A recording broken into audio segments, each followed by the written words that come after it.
السلام علیکم ورحمۃ اللہ وبرکاتہ. کیا حال ہے سب کا؟ الحمد للہ. نحمده ونصلی علی رسولہ الکریم. اما بعد فاعوذ باللہ من الشیطان الرجیم. بسم اللہ الرحمن الرحیم. رب اشرح لی صدری ویسر لی امری واحلل عقدۃ من لسانی یفقہوا قولی. اللہ سبحانہ تعالیٰ نے کچھ نعمتیں دنیا میں بنائی ہیں اور کچھ نعمتیں آخرت کے لیے رکھی ہیں، لیکن دنیا کی کوئی نعمت آخرت کی نعمت کی طرح نہیں ہے سوائے علم کے، ایمان کے.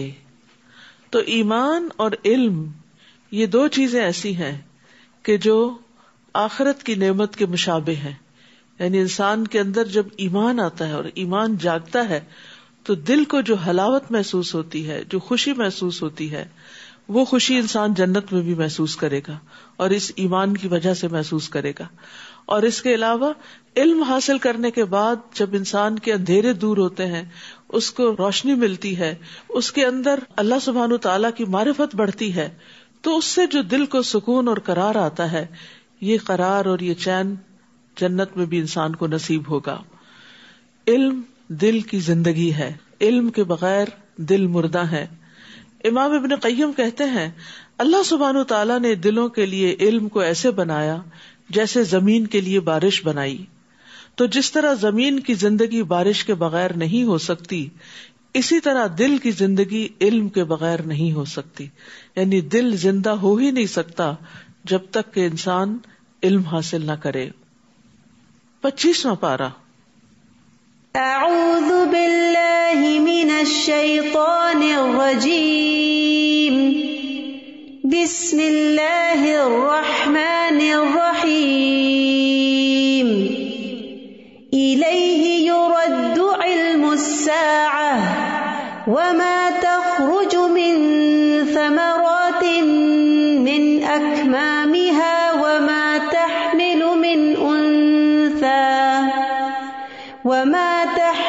من انثى ولا تضع الا بعلمه ويوم يناديهم اين شركائي قالوا آذناك ما منا من شهيد.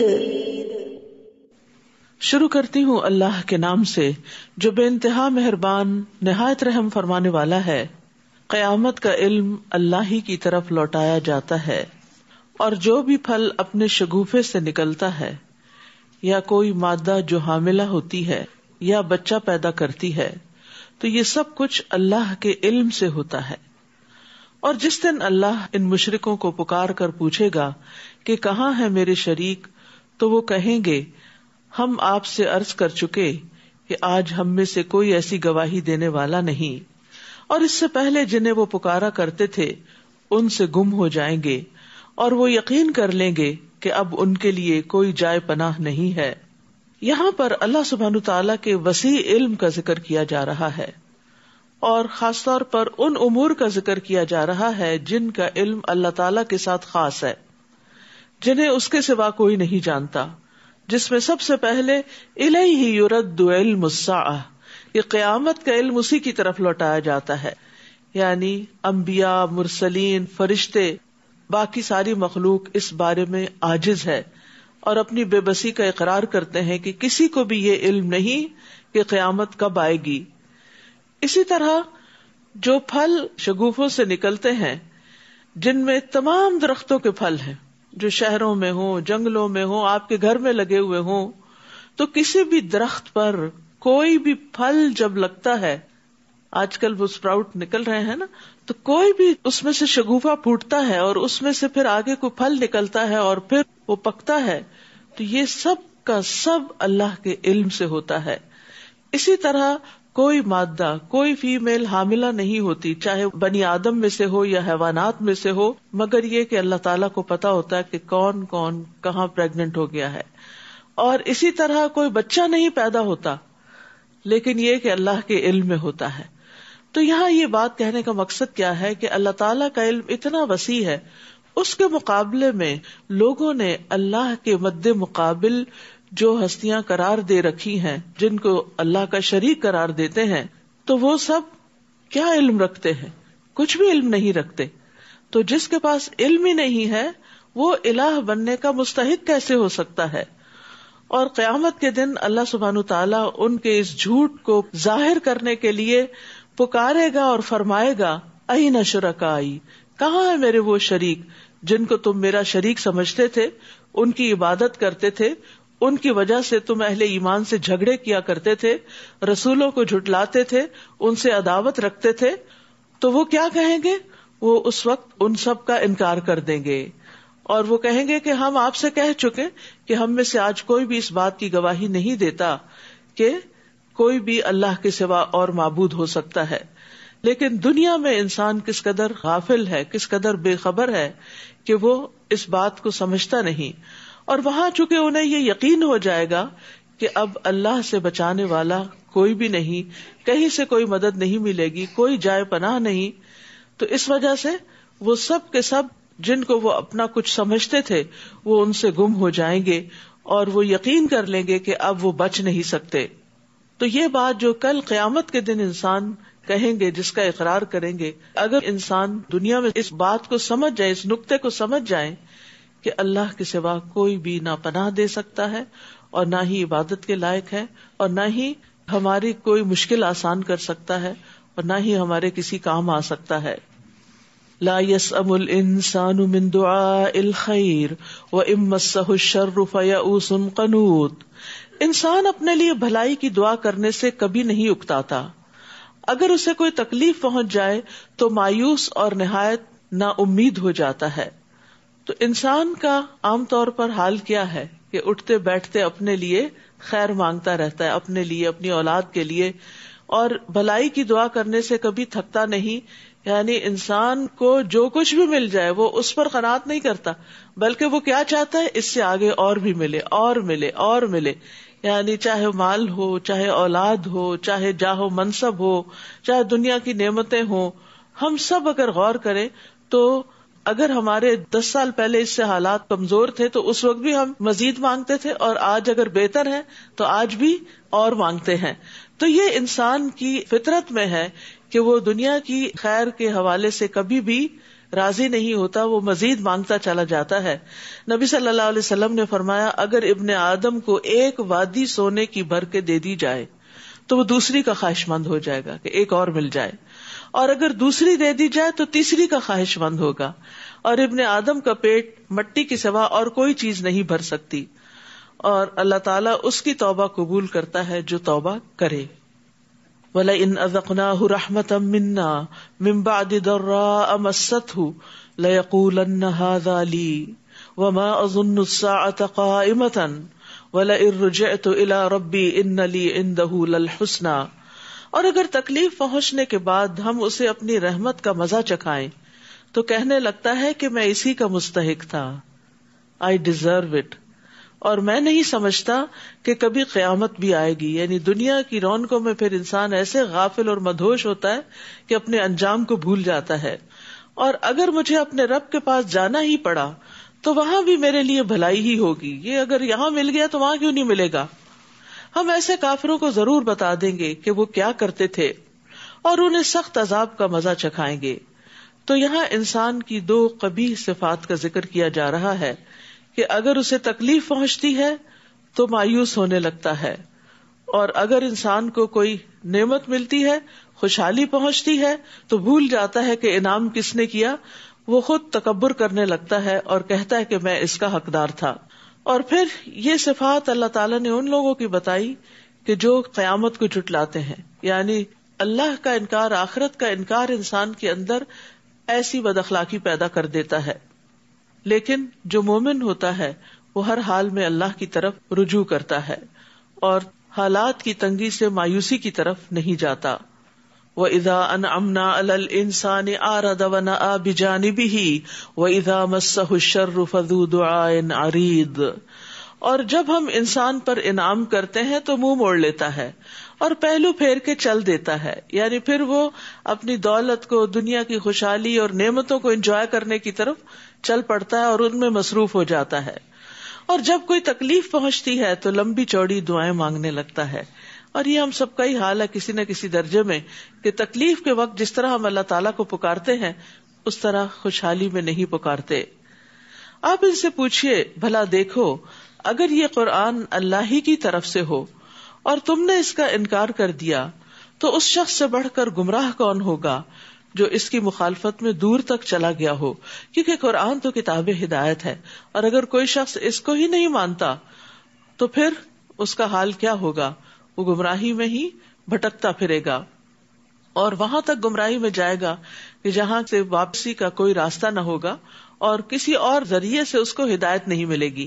یہ ایسا ہی ہے کہ اگر کسی انسان کو پیاس لگے اور پانی کا جو چشمہ اس کے سامنے ہے اس کو چھوڑ کر آگے نکل جائے اور آگے کہیں پانی نہ ہو تو پھر وہ پیاس سے مرے گا نہیں تو کیا ہوگا؟ سنریہم آیاتنا فی الآفاق وفی انفسہم، ان قریب ہم انہیں کائنات میں بھی اپنی نشانیاں دکھائیں گے اور ان کے اپنے اندر بھی، یہاں تک کہ ان پر واضح ہو جائے گا کہ یہ قرآن حق ہے.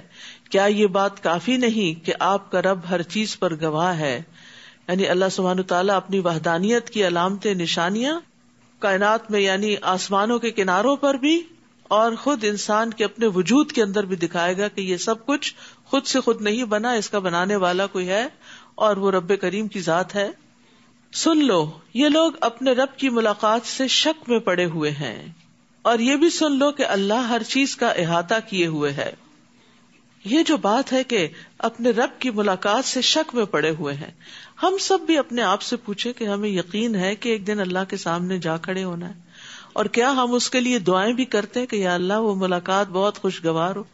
آپ دیکھیں دنیا میں اگر آپ کو کسی سے پہلی بار ملنا ہو تو آپ کے دل کے اندر کیسے جذبات ہوتے، کیسی کیفیات ہوتی، اور خصوصاً اگر آپ کی کوئی بہت محبوب ہستی ہو یا دنیاوی اعتبار سے اس کا کوئی بہت بڑا درجہ اور مقام ہو تو اس کے لیے بھی ہم تیاری کرتے ہیں، اور اس سے پہلے ہم فکر کرتے ہیں اور دعائیں مانگتے ہیں کہ اللہ کرے سب ٹھیک ہو جائے. تو اگر ہمیں اپنے رب سے ملاقات کا یقین ہے تو اس کے لیے ہم کتنی فکر کرتے ہیں کہ وہ ملاقات اچھی ہو اور وہ بہت خوشگوار ہو اور بہت ہمیں محبوب ہو.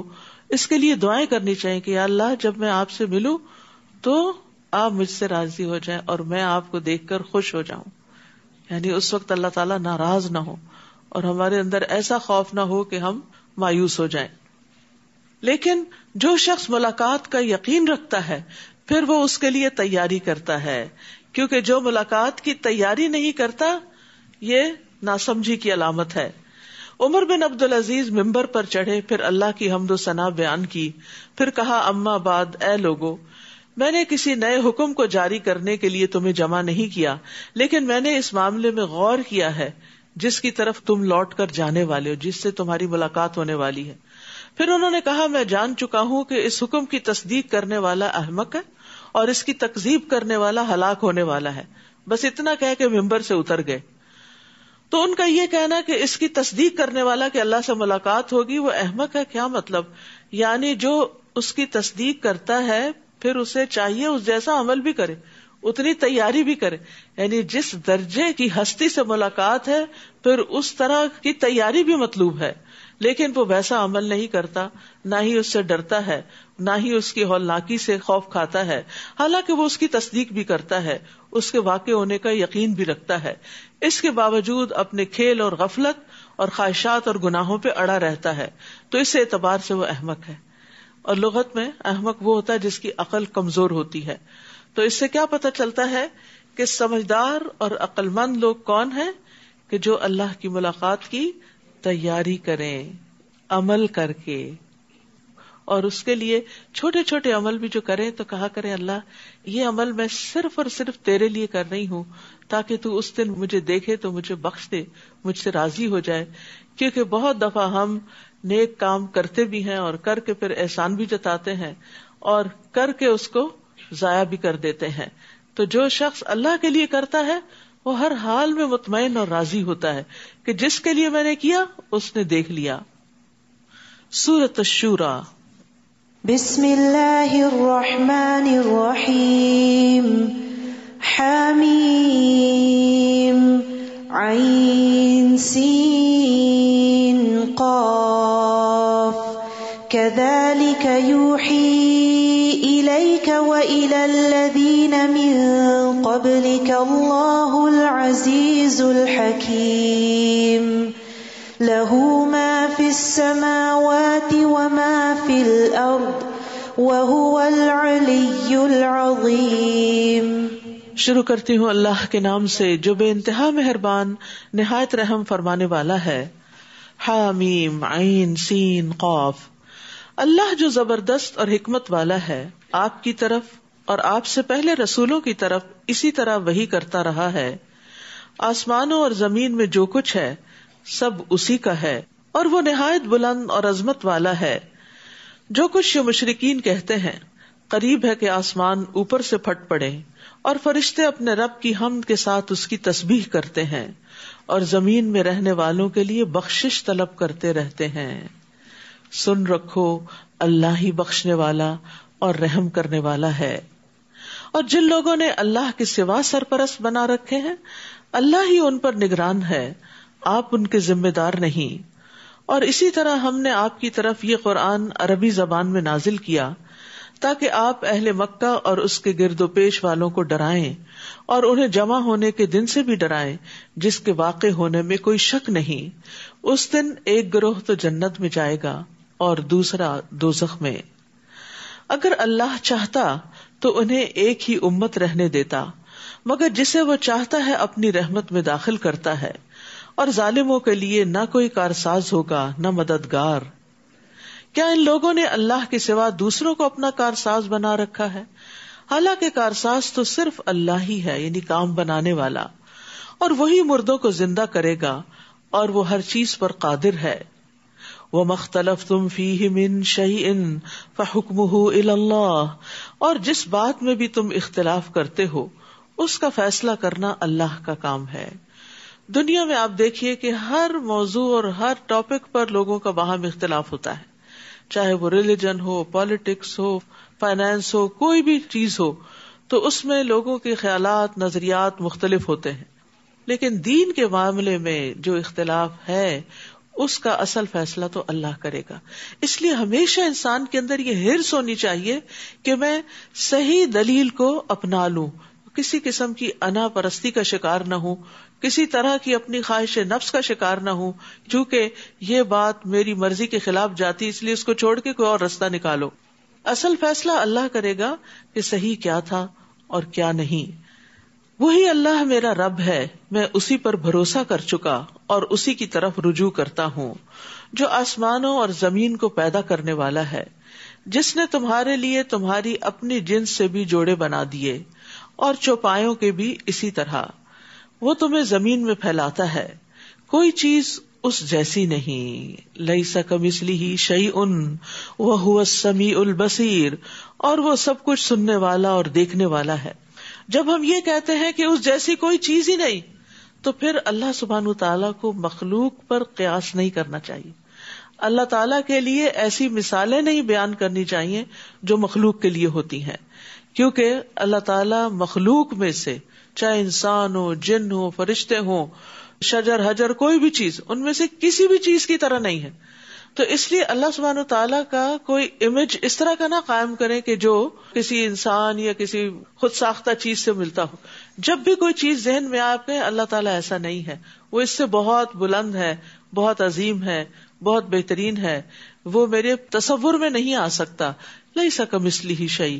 اس کا علم، اس کی طاقت، اس کی حیات، اس کی قدرت، اس کی عظمت، اس کی حکمت، ہر چیز جو ہے وہ انسانوں سے اور دنیا میں پائی جانے والی ہر چیز سے بہت بالا ہے. لہو مقالید السماوات والارض. آسمانوں اور زمین کی کنجیاں اس کے پاس ہیں. سارے خزانوں کا مالک وہ ہے. جس کو یہ یقین ہو وہ تو مانگتے ہوئے تھکتا ہی نہیں. دنیا میں جب کسی انسان کے بارے میں آپ کو پتا چلتا ہے کہ اس کے پاس بہت کچھ ہے تو آپ کو اس سے ایک امید وابستہ ہو جاتی کہ مشکل میں یہ میری کوئی مدد کرے گا. لیکن اصل میں تو ہر خزانے کا مالک، وہ خزانے بھی جو بندوں کے پاس ہیں ان کا بھی اصل مالک اللہ ہے. بندے بھی جب دیتے ہیں جب اللہ کا اذن ہوتا ہے. وہ جس کے لیے چاہتا ہے رزق کشادہ کر دیتا ہے اور جس کے لیے چاہتا ہے کم کر دیتا ہے. بلا شبہ وہ سب کچھ جاننے والا ہے.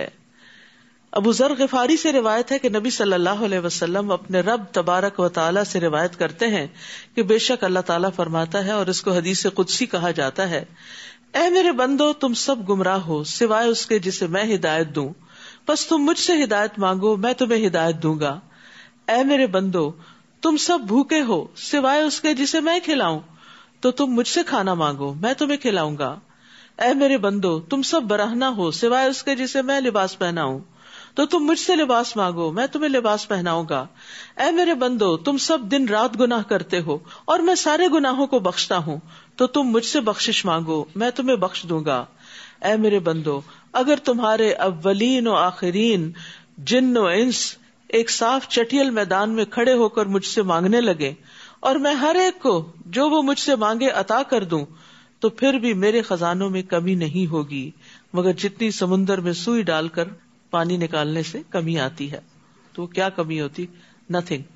سوئی کے ساتھ کیا لگتا ہے؟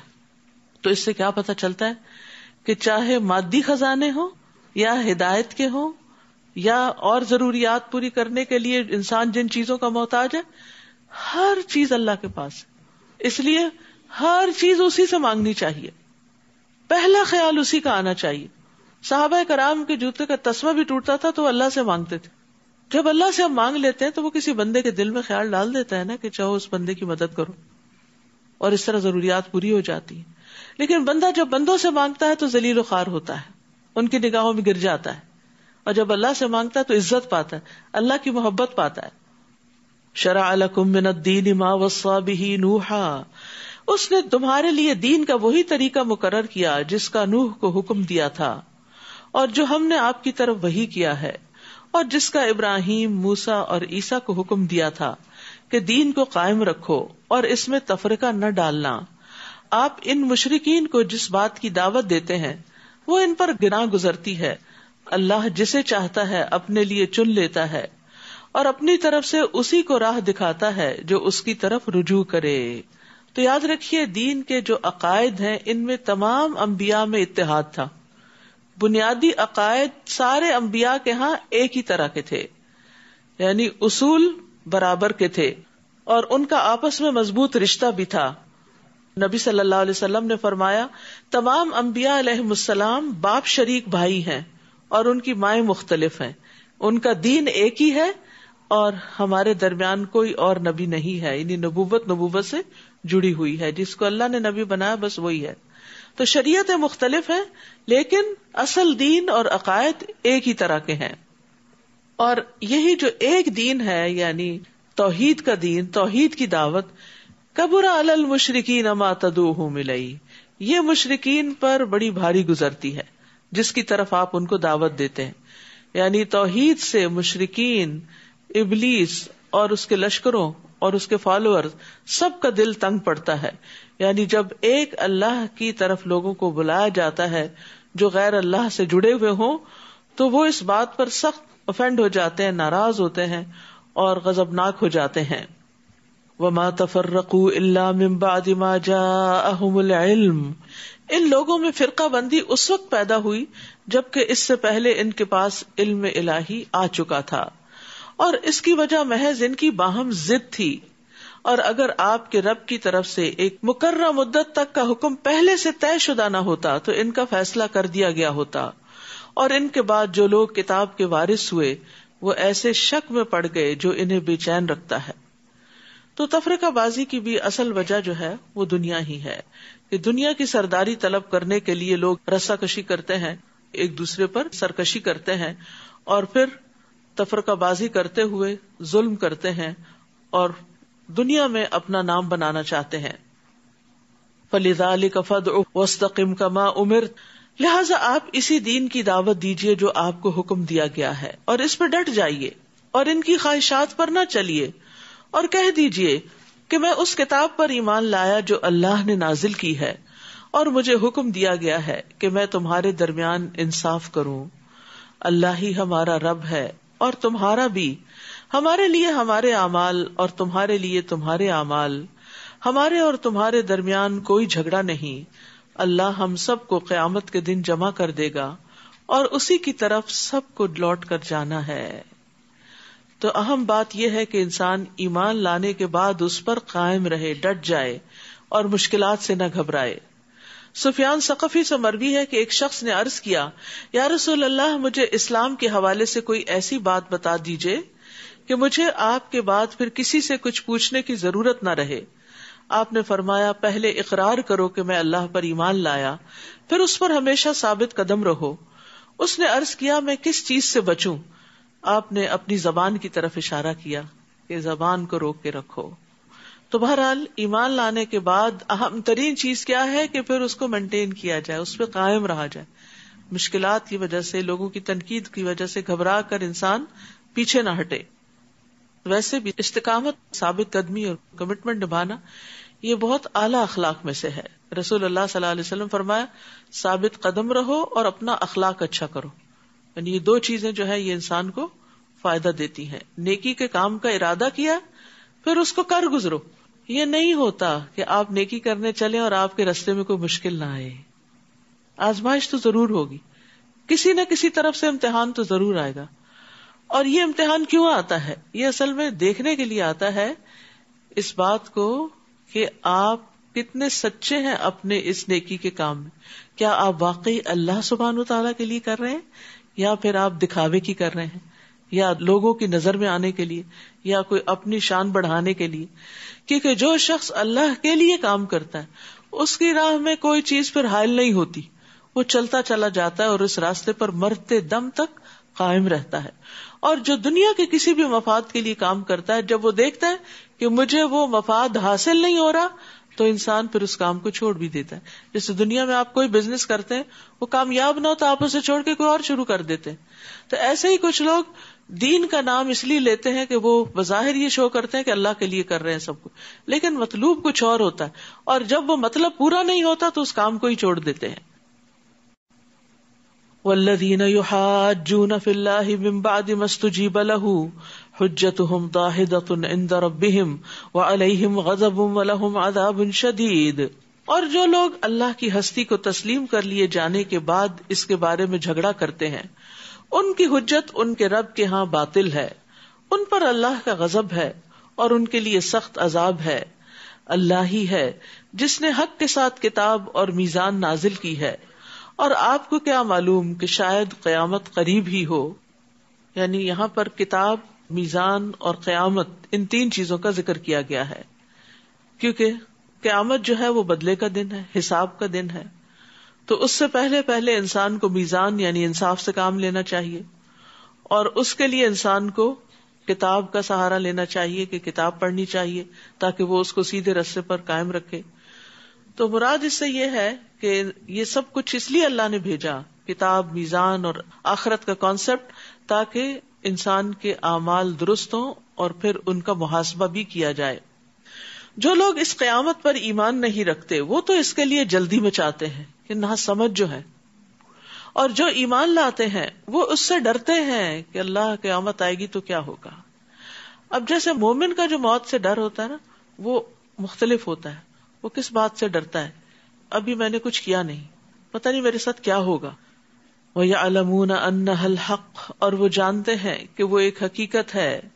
الا، خبردار، یاد رکھو، جو لوگ قیامت کے بارے میں بحثیں کرتے ہیں وہ گمراہی میں دور تک چلے گئے ہیں. ورنہ تھوڑی سی عقل رکھنے والا بھی انسان قیامت کو ماننے میں دیر نہیں لگاتا. ایک بالکل ایک لاجیکل سی بات ہے کہ اس دنیا میں انسان کے اعمال کا بدلہ مل ہی نہیں سکتا، چاہے اچھے کرے یا برے کرے. مثلا ایک شخص ایک کتاب لکھتا ہے اور وہ کتاب وہ بس $20,000 میں سیل کر دیتا ہے، لیکن اس سے جو لوگ پڑھ کے فائدہ اٹھاتے ہیں وہ ان میں سے ہر ایک مثلا 20,000 کما لیتا ہے. تو اب کتاب اس نے لکھی ہے اور اس کو تو ملے صرف 20,000، اور آگے اتنے بے شمار لوگ 20,000 کما رہے ہیں تو اس کو تو پورا حق نہ ملا. تو یہ حق کہاں سے مل سکتا ہے؟ آخرت میں ہی مل سکتا ہے. اسی طرح ایک شخص 20 کا قاتل ہے، دنیا میں تو اس کا بدلہ نہیں مل سکتا. تو کوئی جگہ ہونی چاہیے جہاں انسان کو اس کے اچھے اور برے اعمال کا پورا بدلہ ملے، پورا. تو اس لیے جو لوگ اس چیز کو نہیں مانتے پھر ان کو کوئی بات سمجھ میں نہیں آتی اور وہ گمراہی میں بہت دور نکل جاتے ہیں. لیکن جو مانتے ہیں پھر وہ ڈرتے ہیں اور وہ اپنے نیک اعمال کی طرف دوڑتے ہیں، جیسے سورۃ الدہر میں آتا ہے یوفون بالنذر ویخافون یوما کان شرہ مستطیرا، جو اپنی نظر پوری کرتے ہیں اور اس دن سے ڈرتے ہیں جس کی مصیبت بہت زیادہ پھیلی ہوئی ہے، وَيُطْعِمُونَ الطَّعَامَ عَلَى حُبِّهِ مِسْكِينًا وَيَتِيمًا وَأَسِيرًا، اور وہ کھانا کھلاتے ہیں اس کی محبت میں مسکین، یتیم اور قیدی کو، اور کہتے ہیں کہ ہم تمہیں صرف اللہ کے چہرے کی خاطر کھلا رہے ہیں، تم سے کوئی بدلہ نہیں چاہتے نہ شکریہ، یقیناً ہم اپنے رب سے اس دن سے ڈرتے ہیں جو بہت منہ بنانے والا، سخت تیوری چڑھانے والا دن ہے، یعنی بہت سخت دن ہے۔ تو جو مومن ہوتا ہے وہ آخرت کے قائم ہونے سے اور حساب کتاب سے ڈرتا ہے، اور جو آج ڈرتا ہے کل اس کو امن ملے گا۔ اللہ عز و جل نے فرمایا میری عزت کی قسم مجھے، میں اپنے بندے پر 2 امن اور 2 خوف جمع نہیں کرتا، اگر میرا بندہ دنیا میں مجھ سے امن میں رہا تو اس دن خوف میں مبتلا کروں گا جس دن اپنے بندوں کو جمع کروں گا، اور اگر وہ دنیا میں مجھ سے ڈر گیا تو لوگوں کے جمع ہونے کے دن میں اسے امن عطا کروں گا۔ یعنی ایمان کا تقاضا یہ ہے کہ ہم سب کے اندر امید کے ساتھ ساتھ خوف بھی ہو، اور ہم سب کو قیامت کے دن کی رسوائی سے بچنے کی دعا بھی کرنی چاہیے، اللہم لا تخزنی یوم القیامہ، اللہ مجھے قیامت کے دن رسوا نہ کرنا۔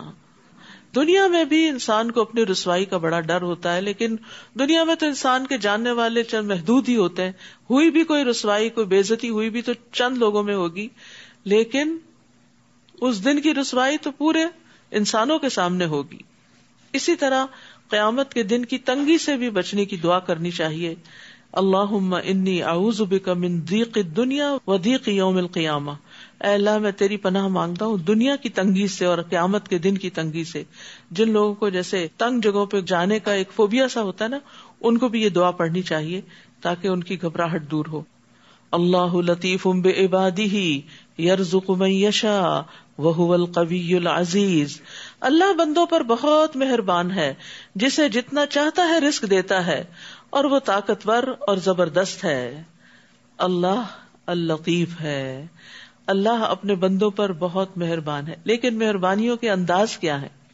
اس سے مراد یہ ہے کہ اللہ تعالیٰ وہ ذات ہے جو تھوڑے عمل کو قبول کر کے بہت بڑی جزا دیتا ہے، اسی طرح وہ جو ٹوٹے ہوئے دلوں کو جوڑتا ہے اور مشکلوں کو آسان کرتا ہے، وہ جو اپنی نافرمانی کرنے والے کو جلد سزا نہیں دیتا اور امید رکھنے والے کو نامراد نہیں لوٹاتا، وہ ہستی جو اپنے مانگنے والے کو خالی ہاتھ نہیں لوٹاتی، امید رکھنے والے کو مایوس نہیں کرتی، وہ جو غلطیاں کو معاف کرنے والا ہے اور معاف کرنا پسند کرتا ہے۔ اللطیف وہ ہستی ہے جو اس پر بھی رحم کرتا ہے جو خود اپنے آپ پہ رحم نہیں کرتا، جو اپنا بھلا نہیں سمجھتا۔ اور پھر وَهُوَ الْقَوِيُّ الْعَزِيزُ، اور وہ قوت والا ہے، غلبے والا ہے، یعنی اللہ سبحانہ تعالی قوی اور عزیز ہونے کے باوجود اللطیف بھی ہے، یعنی جس کے اندر عموماً قوت ہوتی ہے یا غلبہ ہوتا ہے وہ مہربان نہیں زیادہ ہوتا، اس کے اندر کچھ سختی آ جاتی کیونکہ وہ اپنی اتھارٹی کو ایگزیکیوٹ کرنا چاہتا ہے، لیکن اللہ سبحانہ تعالی بندوں پر انتہائی مہربان ہے اور ہر چیز پر قوت رکھتا ہے۔ من کان یرید حرث الآخرۃ نزد لہ فی حرثہ، جو شخص آخرت کی کھیتی چاہتا ہے ہم اس کی کھیتی بڑھا دیتے ہیں، اور جو دنیا کی کھیتی چاہتا ہے اسے اس میں سے کچھ دے دیتے ہیں، اور آخرت میں اس کا کوئی حصہ نہ ہوگا۔ تو آخرت کی کھیتی سے کیا مراد ہے؟ جو آخرت کا بدلہ اور صلہ ہے، لیکن جو شخص دنیا چاہے اس کے لیے آخرت میں کوئی حصہ نہ ہوگا، یعنی اپنے سارے نیک اعمال کا بدلہ بھی اور جزا بھی وہ دنیا میں ہی مانگتا ہے۔ کیا ان لوگوں کے ایسے شریک ہیں جنہوں نے ان کے لیے دین کا ایسا طریقہ مقرر کیا ہو جس کا اللہ نے اذن نہیں دیا، اور اگر فیصلے کی بات طے شدہ نہ ہوتی تو ان کا فیصلہ کر دیا گیا ہوتا؟ یقیناً ان ظالموں کے لیے دردناک عذاب ہے۔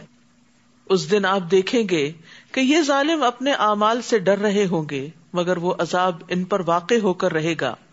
اور جو لوگ ایمان لائے اور نیک اعمال کیے وہ جنت کے باغوں میں ہوں گے، اپنے رب کے ہاں جو چاہیں گے انہیں ملے گا، یہی بہت بڑا فضل ہے۔ کتنی بڑی خوشخبری ہے۔ ذالک الذی یبشر اللہ عبادہ، یہ وہی فضل ہے جس کی اللہ اپنے بندوں کو بشارت دیتا ہے. کون بندے؟ الذین آمنوا وعملوا الصالحات، جو ایمان لائے اور نیک عمل کرتے ہیں. تو ہمیں فکر ہونی چاہیے نیک اعمال کے کرنے کی، اور جو جو نیک عمل پتہ چلتا جائے اس پر عمل کرتے چلے جائیں. آپ ان سے کہیے کہ میں اس کام پر تم سے کوئی اجر نہیں مانگتا، البتہ قرابت کی محبت ضرور چاہتا ہوں. اور جو کوئی نیکی کمائے گا ہم اس کے لیے اس میں خوبی کا اضافہ کر دیں گے. بلا شبہ اللہ معاف کرنے والا اور قدردان ہے.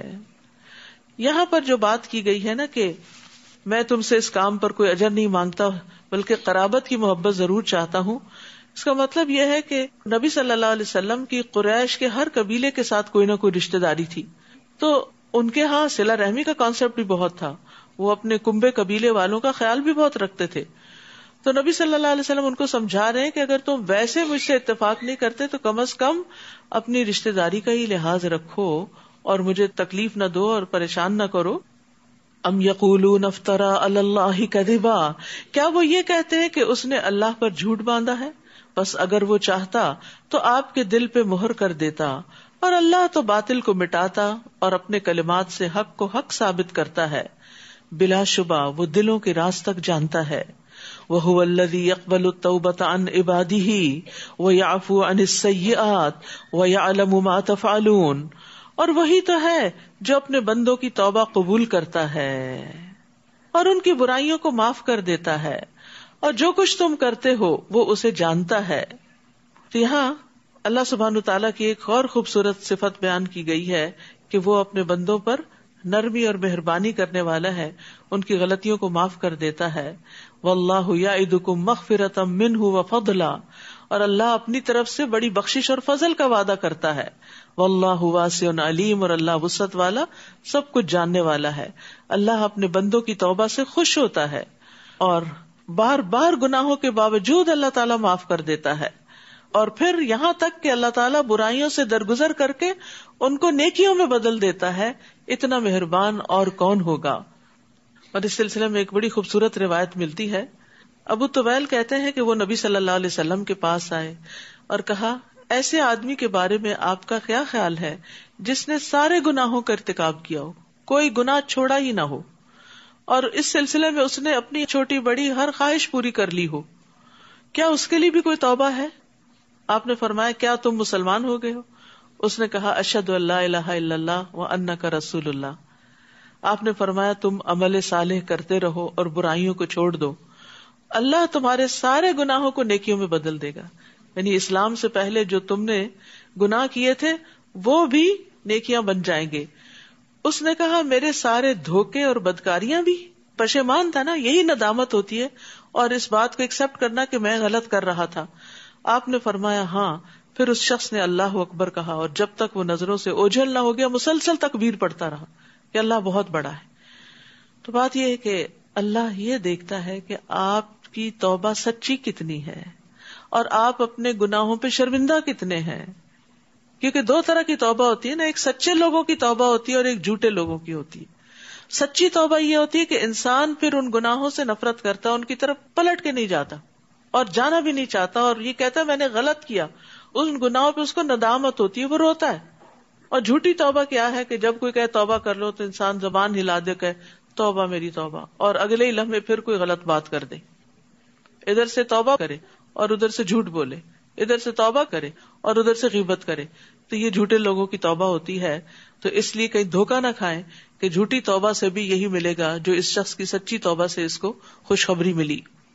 اور جو لوگ ایمان لائیں اور نیک عمل کریں ان کی دعا قبول کرتا ہے. سبحان اللہ. دعاؤں کی قبولیت کے لیے نیک عمل ضروری ہے، اور اپنے فضل سے انہیں زیادہ بھی دیتا ہے. اور جو کافر ہیں ان کے لیے سخت عذاب ہے. اسی لیے آپ دیکھیں کہ جتنے بھی نیک کام ہیں، جیسے فرائض کی ادائیگی ہے، مثلا فرض نماز ہے، اس کے بعد دعا کریں 10 دفعہ سبحان اللہ، 10 دفعہ الحمدللہ، 10 دفعہ اللہ اکبر کہہ کے جو دعا مانگے وہ قبول ہوتی. تو آپ نے نماز کا فرض بھی ادا کیا اور ساتھ تسبیح پڑھی، آپ کی دعا قبول ہوئی. قرآن مجید پڑھنے کے بعد دعا قبول ہوتی، صدقہ خیرات کرنے کے بعد دعا قبول ہوتی ہے. تو یہاں بھی آپ دیکھیے کہ جو لوگ ایمان لائیں اور نیک عمل کریں اللہ ان کی دعا قبول کرتا ہے. تو اس میں وہ واقعہ بھی یاد کریں جو بنی اسرائیل کے 3 لوگ تھے جو ایک غار میں پھنس گئے تھے، تو انہوں نے پھر کیا کیا تھا نکلنے کے لیے؟ ان کا بس نہیں چلتا تھا کہ وہ چٹان ہٹا دیں، وہ ان کے بیونڈ طاقت تھی، تو ان میں سے ہر ایک نے اپنا اپنا نیک عمل یاد کر کے اس کا واسطہ دیا، وسیلہ بنایا اس کو کہ یا اللہ اگر یہ عمل آپ کو پسند تھا تو اس کے صلے میں ہمیں یہاں سے نجات دے دے، اور وہ چٹان ہٹ گئی اور وہ باہر نکل آئے. تو اس لیے یہ بھی اصول یاد رکھنے کا ہے. اور جب کبھی کوئی دعا کوئی بات پوری نہ ہو تو کثرت سے استغفار کریں، درود شریف پڑھیں، دعائیں کرتے رہیں، اللہ تعالیٰ ضرور سننے والا ہے. بس مایوس نہ ہو. اور قبولیت یا تو فوراً ہو جاتی یا آخرت کے لیے رکھ دی جاتی یا اس سے بہتر کوئی چیز دے دی جاتی. ہم مانگ کچھ رہے ہوتے ہیں، ہمیں کچھ اور مل جاتا ہے جو ہمیں اس سے بھی زیادہ بہتر کام آنے والا ہوتا ہے. اور پھر یہاں یہ بھی خوشخبری دی گئی کہ اپنے فضل سے اور زیادہ بھی دیتا ہے. یعنی اللہ بندے کو صرف اتنا نہیں دیتا جتنی وہ دعا مانگ رہا ہوتا ہے، وہ تو اس سے بھی زیادہ دیتا. آپ دیکھیے ہمارے پاس آج تک جو کچھ ہے یا جو کچھ ہم استعمال کر چکے ہیں، یہ سب کچھ ہم نے مانگا تھا؟ زیادہ تر تو وہ ہے جو بن مانگے ملا ہے. تو اللہ تو بن مانگے بھی دیتا ہے اور یہ اس کا فضل ہوتا ہے. لیکن اللہ تعالیٰ ایک لمٹ تک ہی سب کو دیتا ہے. کیوں؟ اس کی وجہ آگے بتا دی گئی. اور اگر اللہ اپنے سب بندوں کو وافر رزق عطا کر دیتا تو وہ زمین میں سرکشی کرتے. یعنی بعض اوقات ہم بہت بڑا کچھ مانگ رہے ہوتے ہیں، اللہ تعالیٰ ہمیں نہیں دیتا کیونکہ ہم وہ سنبھال نہیں سکتے یا اس کو پا کے ہماری عاقبت خراب ہو سکتی. تو اللہ فضل فرماتا ہے نا، اس لیے روک دیتا ہے ہم سے. مگر وہ ایک اندازے سے جتنا رزق چاہتا ہے نازل کرتا ہے، اس کا اپنا ایک اندازہ ہوتا ہے. یقیناً وہ اپنے بندوں سے باخبر ہے، انہیں دیکھ رہا ہے. تو رزق تنگ ہو یا کشادہ، یہ اللہ کی حکمت پر مبنی ہوتا ہے.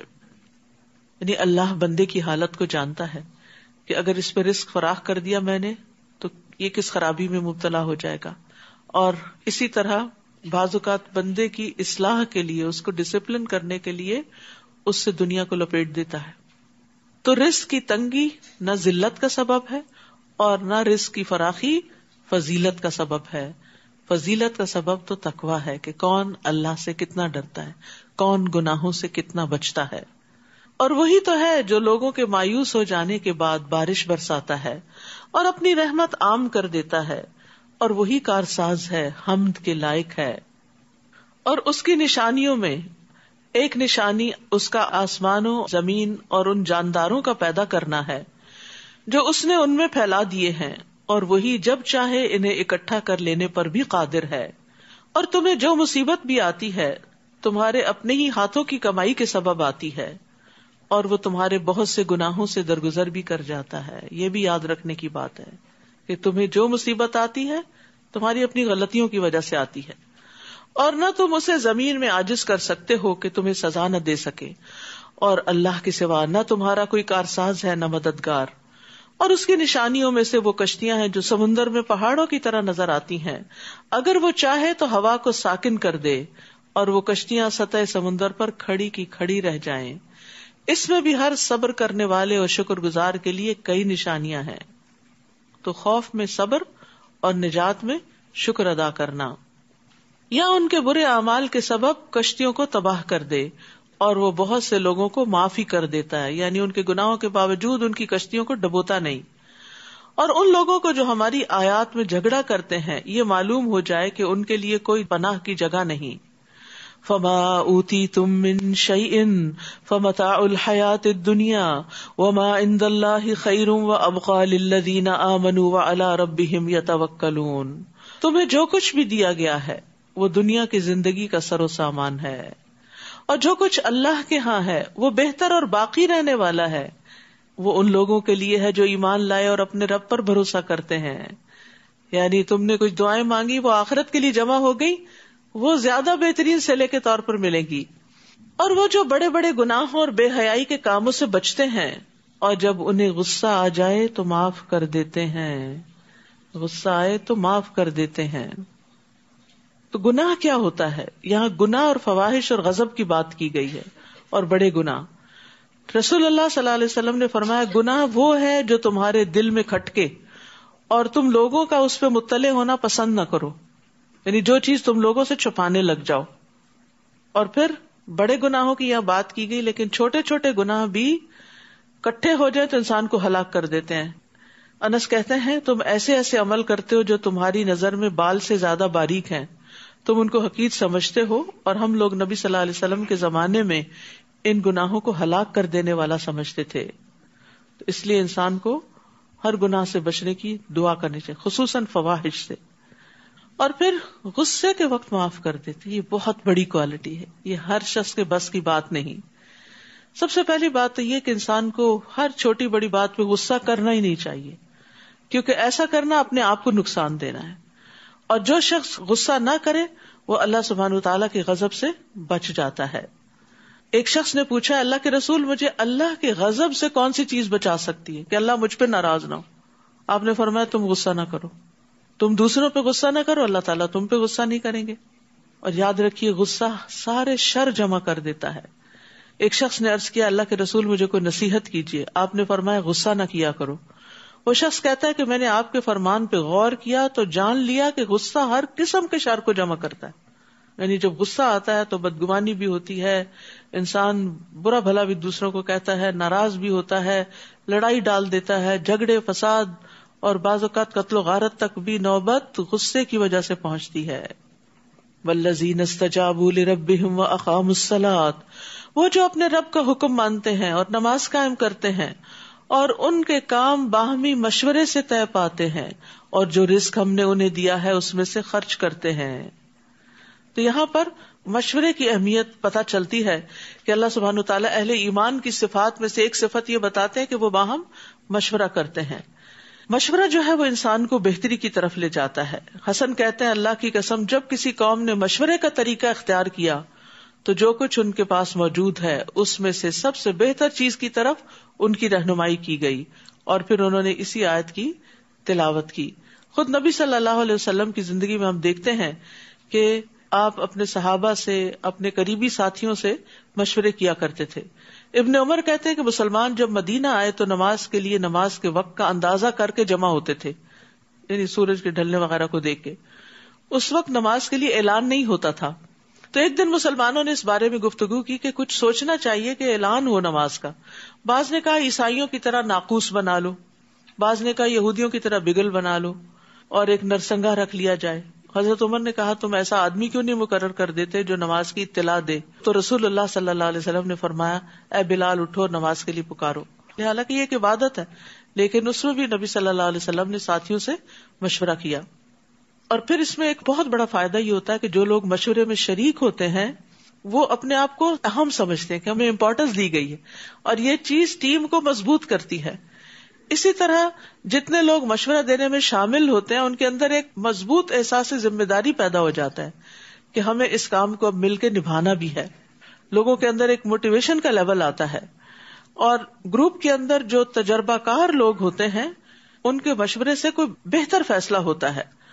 اور پھر یہ ہے کہ باہمی موافقت بھی بڑھتی ہے اور ایک دوسرے سے انڈرسٹینڈنگ بڑھتی ہے، ایک دوسرے کا نقطہ نظر پتہ چلتا ہے، اور سب کا مشورہ لینے کے بعد جو فیصلہ کیا جاتا ہے وہ زیادہ بہتر فیصلہ ہوتا ہے. اور جب ان پر زیادتی ہوتی ہے تو وہ بدلہ لے لیتے ہیں، اور برائی کا بدلہ ویسی ہی برائی ہے. پھر جو کوئی معاف کر دے اور صلح کر لے تو اس کا اجر اللہ کے ذمہ ہے، وہ ظالموں کو قطعاً پسند نہیں کرتا. اور جو شخص ظلم ہونے کے بعد بدلہ لے لے تو اس پر کوئی الزام نہیں ہے. ظالموں سے درگزر کرنا انتقام لینے سے افضل ہے، کیونکہ معاف کرنا اللہ تعالیٰ کی محبوب صفت ہے. انک عفو تحب العفو فاعف عنی، اللہ تو معاف کرنے والا ہے، معافی کو پسند کرتا ہے، تو مجھے معاف کر دے.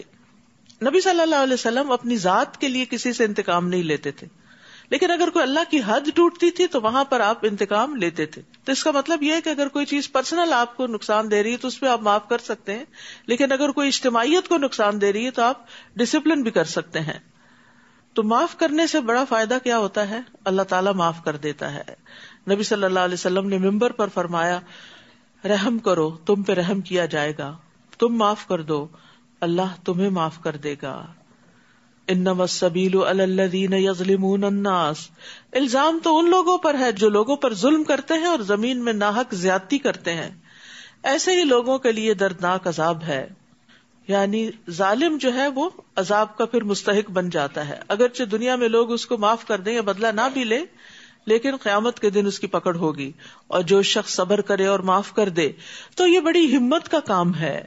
یعنی صبر کرنا اور زیادتی کرنے والوں سے درگزر کرنا بہت بڑے حوصلے کی بات ہے، بڑے لوگوں کا کام ہے، یہ چھوٹے دل والوں اور چھوٹوں کا کام نہیں ہے. اور جسے اللہ گمراہ کر دے تو اس کے بعد اس کا کوئی کارساز نہیں. اور آپ ظالموں کو دیکھیں گے کہ جب وہ عذاب دیکھیں گے تو کہیں گے کہ کیا واپس پلٹنے کی بھی کوئی راہ ہے. اور آپ دیکھیں گے کہ جب انہیں اس دوزخ پر پیش کیا جائے گا تو ذلت کے مارے جھکے ہوئے چھپی ہوئی نگاہوں سے دیکھ رہے ہوں گے.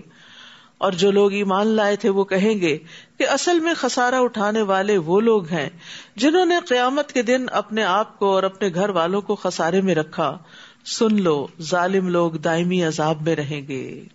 تو اصل نقصان کیا ہے کہ انسان خود کو بھی اور اپنے اہل و عیال کو بھی قیامت کے دن خسارے میں مبتلا کر دے.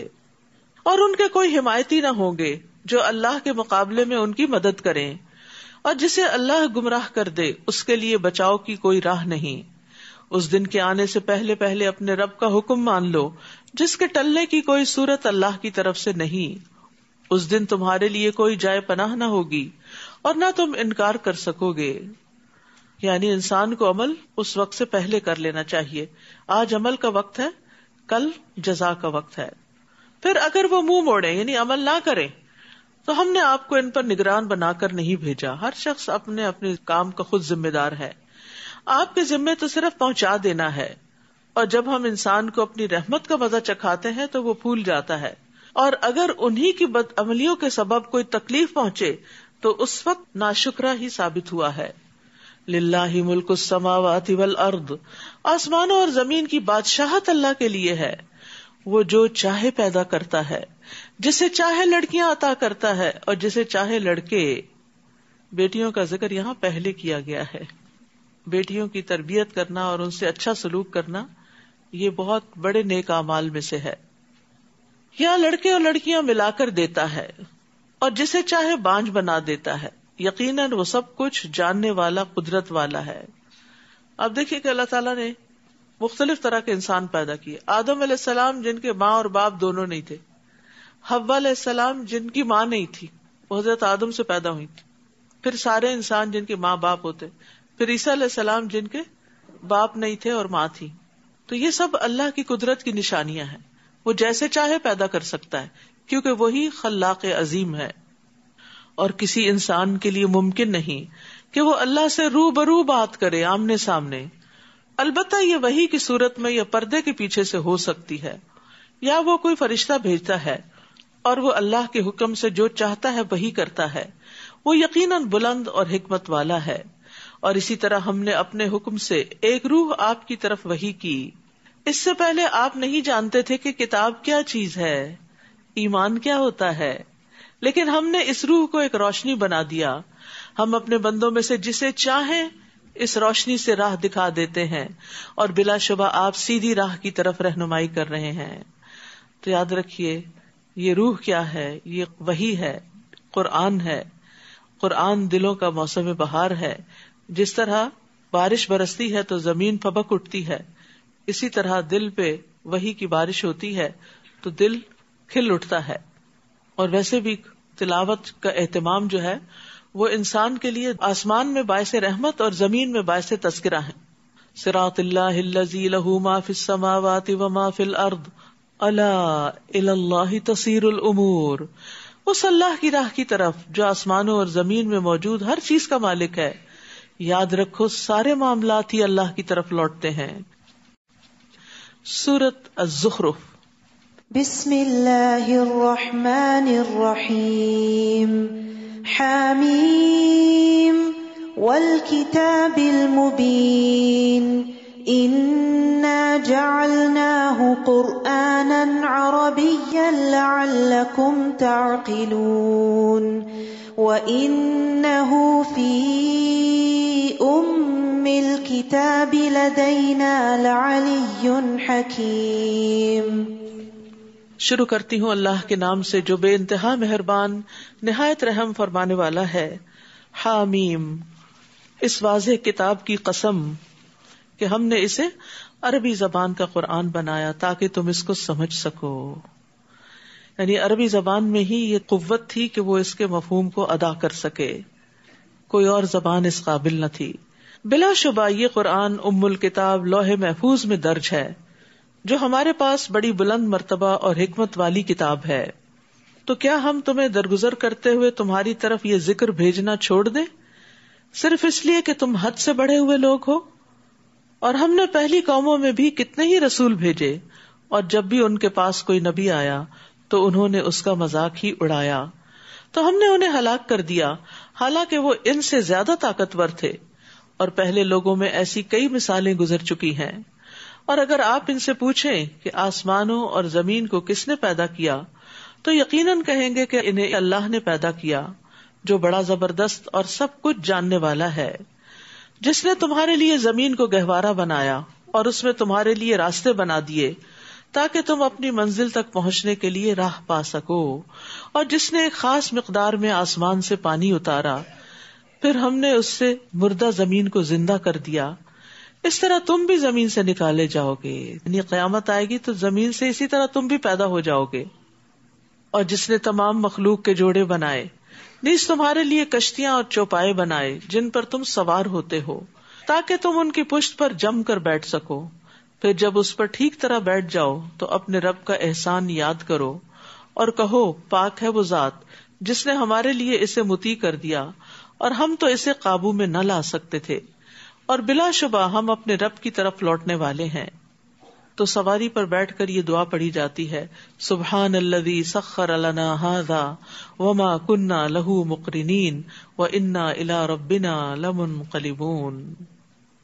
نبی صلی اللہ علیہ وسلم جب سواری پہ بیٹھتے تھے تو بسم اللہ پڑھتے، پھر الحمدللہ کہتے، پھر سبحان الذی سخر لنا پڑھتے، پھر سبحانک انی ظلمت نفسی فاغفر لی فانہ لا یغفر الذنوب الا انت.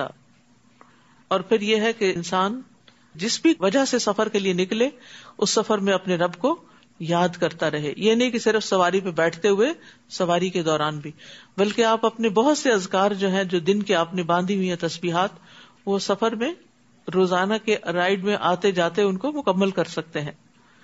اور ان لوگوں نے اللہ کے بندوں میں سے بعض کو اس کا حصہ بنا ڈالا، جز بنا ڈالا. بلا شبہ انسان صریح احسان فراموش ہے.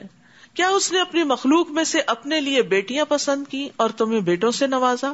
اور جب ان میں سے کسی کو وہ خوشخبری دی جائے جسے یہ رحمان سے منسوب کرتے ہیں، یعنی لڑکی کی، تو اس کا چہرہ سیاہ پڑ جاتا ہے اور وہ غم سے بھر جاتا ہے. کیا اللہ کے لیے وہ اولاد ہے جو زیور میں پرورش پاتی ہے اور بحث اور حجت میں اپنا مدعا بھی واضح نہیں کر سکتی؟ اور ان لوگوں نے فرشتوں کو جو رحمان کے بندے ہیں عورتیں قرار دے دیا. کیا یہ ان کی پیدائش کے وقت موجود تھے؟ ان کی ایسی شہادت ضرور لکھی جائے گی اور ان سے باز پرس بھی ہوگی. جس پہلے میں نے عرض کیا تھا نا کہ اہل عرب کا عقیدہ یہ تھا کہ اللہ سبحانہ وتعالیٰ نے جنوں کے ساتھ رشتہ ازدواج قائم کیا اور پھر ان سے بیٹیاں پیدا ہوئی، نعوذ باللہ، فرشتوں کی شکل میں. اور کہتے ہیں کہ اگر رحمان چاہتا تو ہم ان کی عبادت نہ کرتے. انہیں اس مشیت الہی کا کچھ علم نہیں، یہ محض اٹکلیں دوڑا رہے ہیں. کیا ہم نے انہیں اس سے پہلے کوئی کتاب دی تھی جسے وہ مضبوطی سے تھامنے والے ہیں؟ نہیں، بلکہ وہ یہ کہتے ہیں کہ ہم نے اپنے آباء و اجداد کو ایک طریقے پر پایا اور ہم انہی کے نقش قدم پر چل رہے ہیں.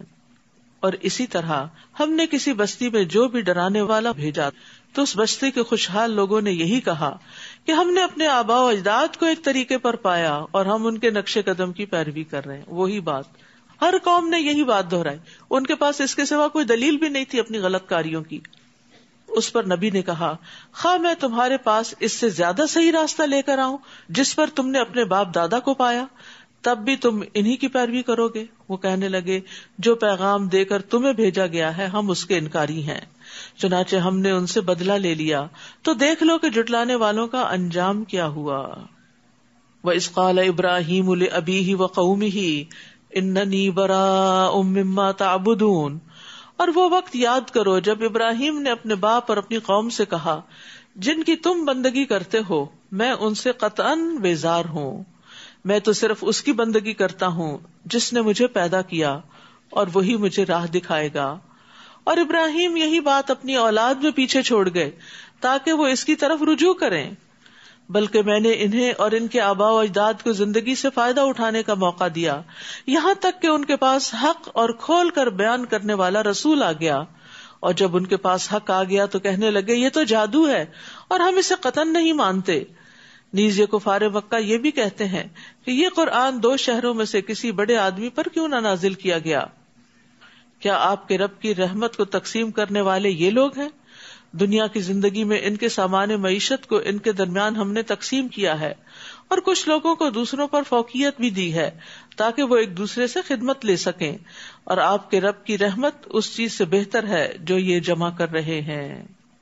تو اس سے کیا پتہ چلتا ہے کہ اللہ سبحانہ تعالیٰ نے لوگوں میں فرق رکھا ہے۔ نحن قسمنا بینہم معیشتہم فی الحیات الدنیا ورفعنا بعضہم فوق بعض درجات۔ تو اس سے ایک بات یہ پتہ چلتی ہے کہ اللہ کے ہاتھ میں ہی دین و دنیا کی دولت ہے۔ رسول اللہ صلی اللہ علیہ وسلم نے فرمایا یقیناً اللہ نے تمہارے درمیان تمہارے اخلاق کو اسی طرح تقسیم کیا ہے جس طرح تمہارے درمیان تمہارا رزق تقسیم کیا ہے، اور بے شک اللہ دنیا اس کو بھی دیتا ہے جس سے وہ محبت کرتا ہے، اور اس کو بھی دیتا ہے جس سے وہ محبت نہیں کرتا، لیکن ایمان صرف اس کو دیتا ہے جس سے وہ محبت کرتا ہے، اور جس کے لیے اللہ چاہتا ہے اس کو دین کی سمجھ عطا کرتا ہے۔ اور یہاں بعض کو بعض کا خدمت گار بنا دیا، تو یہ بھی اللہ تعالیٰ کی حکمت اور مسئلے سے ہے، یعنی ہر کوئی ایک دوسرے کے کام آئے۔ اگر ایک ہی شخص کو ساری کیپیبلٹیز مل جاتی تو پھر تو وہ سرکش ہو جاتا، وہ تو الہ ہونے کو ڈکلیئر کر دیتا، لیکن اللہ تعالیٰ نے انسانوں کے اندر جو کمزوریاں رکھی اور خادموں کو جو انسان کا ماتحت کر دیا، یہ سب انسان کے لیے ایک نشانیاں ہیں۔ اور اگر یہ اندیشہ نہ ہوتا کہ تمام لوگ ایک ہی دین یعنی کفر کی طرف مائل ہو جائیں گے تو ہم رحمان کے ساتھ کفر کرنے والوں کے گھروں کی چھتیں اور سیڑھیاں جن پہ وہ چڑھتے ہیں اور ان کے گھروں کے دروازے اور تخت جن پہ تکیے لگاتے ہیں، یہ سب چیزیں چاندی کی اور بعض سونے کی بنا دیتے۔ بعض اور بعض کیوں، فرق کیوں؟ کیونکہ ورائٹی میں خوبصورتی ہوتی، صرف ایک ہی چیز جو ہوتی ہے وہ انسان اس سے تھک بھی جاتا ہے، تو سونا اور چاندی اس لیے دونوں کا ذکر آتا ہے۔ یہ سب کچھ محض دنیا کی زندگی کا سامان ہے، اور آخرت آپ کے رب کے ہاں صرف متقین کے لیے ہے۔ یعنی دنیا میں اگر کسی کو زیادہ بھی مل گیا اور دوسروں کو اس کے مقابلے میں کم ملا تو اس سے کوئی فرق نہیں پڑتا، کیونکہ یہ سب کچھ تو چلا جانے والا ہے۔ اصل میں چیز وہ بہتر ہے جو باقی رہنے والی ہے۔ وَمَن يَعْشُ عَن ذِكْرِ الرَّحْمَنِ نُقَيِّضْ لَهُ شَيْطَانًا فَهُوَ لَهُ قَرِينٌ، اور جو شخص رحمان کے ذکر سے آنکھیں بند کر لیتا ہے ہم اس پر ایک شیطان مسلط کر دیتے ہیں جو اس کا ساتھی بن جاتا ہے۔ اللہ اکبر۔ تو جو اللہ کی یاد سے منہ پھیرتا ہے، اللہ کو یاد نہیں کرتا، تو پھر اللہ سبحانہ وتعالی شیطان کو اس کے پیچھے لگا دیتے ہیں۔ ابن قیم کہتے ہیں جب انسان صبح اور شام کرے اور اس کی پریشانی صرف ایک اللہ کی ذات ہو تو اللہ تعالیٰ اس کی ساری ضرورتوں کو اپنے ذمے لے لیتا ہے، اور ہر وہ چیز جو اسے پریشان کرے اسے بھی اپنے ذمے لے لیتا ہے، اور اس کے دل کو اپنی محبت کے لیے، اس کی زبان کو اپنے ذکر کے لیے اور اس کے اعضاء کو اپنی اطاعت کے لیے فارغ کر دیتا ہے۔ اور اگر وہ صبح شام اس حال میں کرتا ہے کہ دنیا ہی بس اس کی پریشانی ہے تو اللہ تعالیٰ اس کی پریشانی، غم اور تکلیفوں کو اس پہ لاد دیتا ہے اور اسے اس کے نفس کے حوالے کر دیتا ہے، اس کے دل کو اپنی محبت سے مخلوق کی محبت کی طرف پھیر دیتا ہے، اس کی زبان کو اپنے ذکر سے ہٹا کر لوگوں کے ذکر کی طرف لگا دیتا ہے، اس کے اعضاء کو اپنی اطاعت سے ہٹا کر لوگوں کی خدمت میں لگا دیتا ہے۔ تو وہ اس طرح مشقت اٹھاتا ہے جس طرح جنگلی جانور دوسروں کی خدمت میں مشقت اٹھاتے ہیں۔ تو وہ اس بھٹی کی طرح ہو جاتا ہے جس کے پیٹ میں ہوا بھر دی جاتی ہے، پھر اس کی پسلیوں سے اس ہوا کو دوسروں کے فائدے کے لیے نچوڑ دیا جاتا ہے، یعنی ہر حال میں اس کو مشقت ہی مشقت ہوتی ہے۔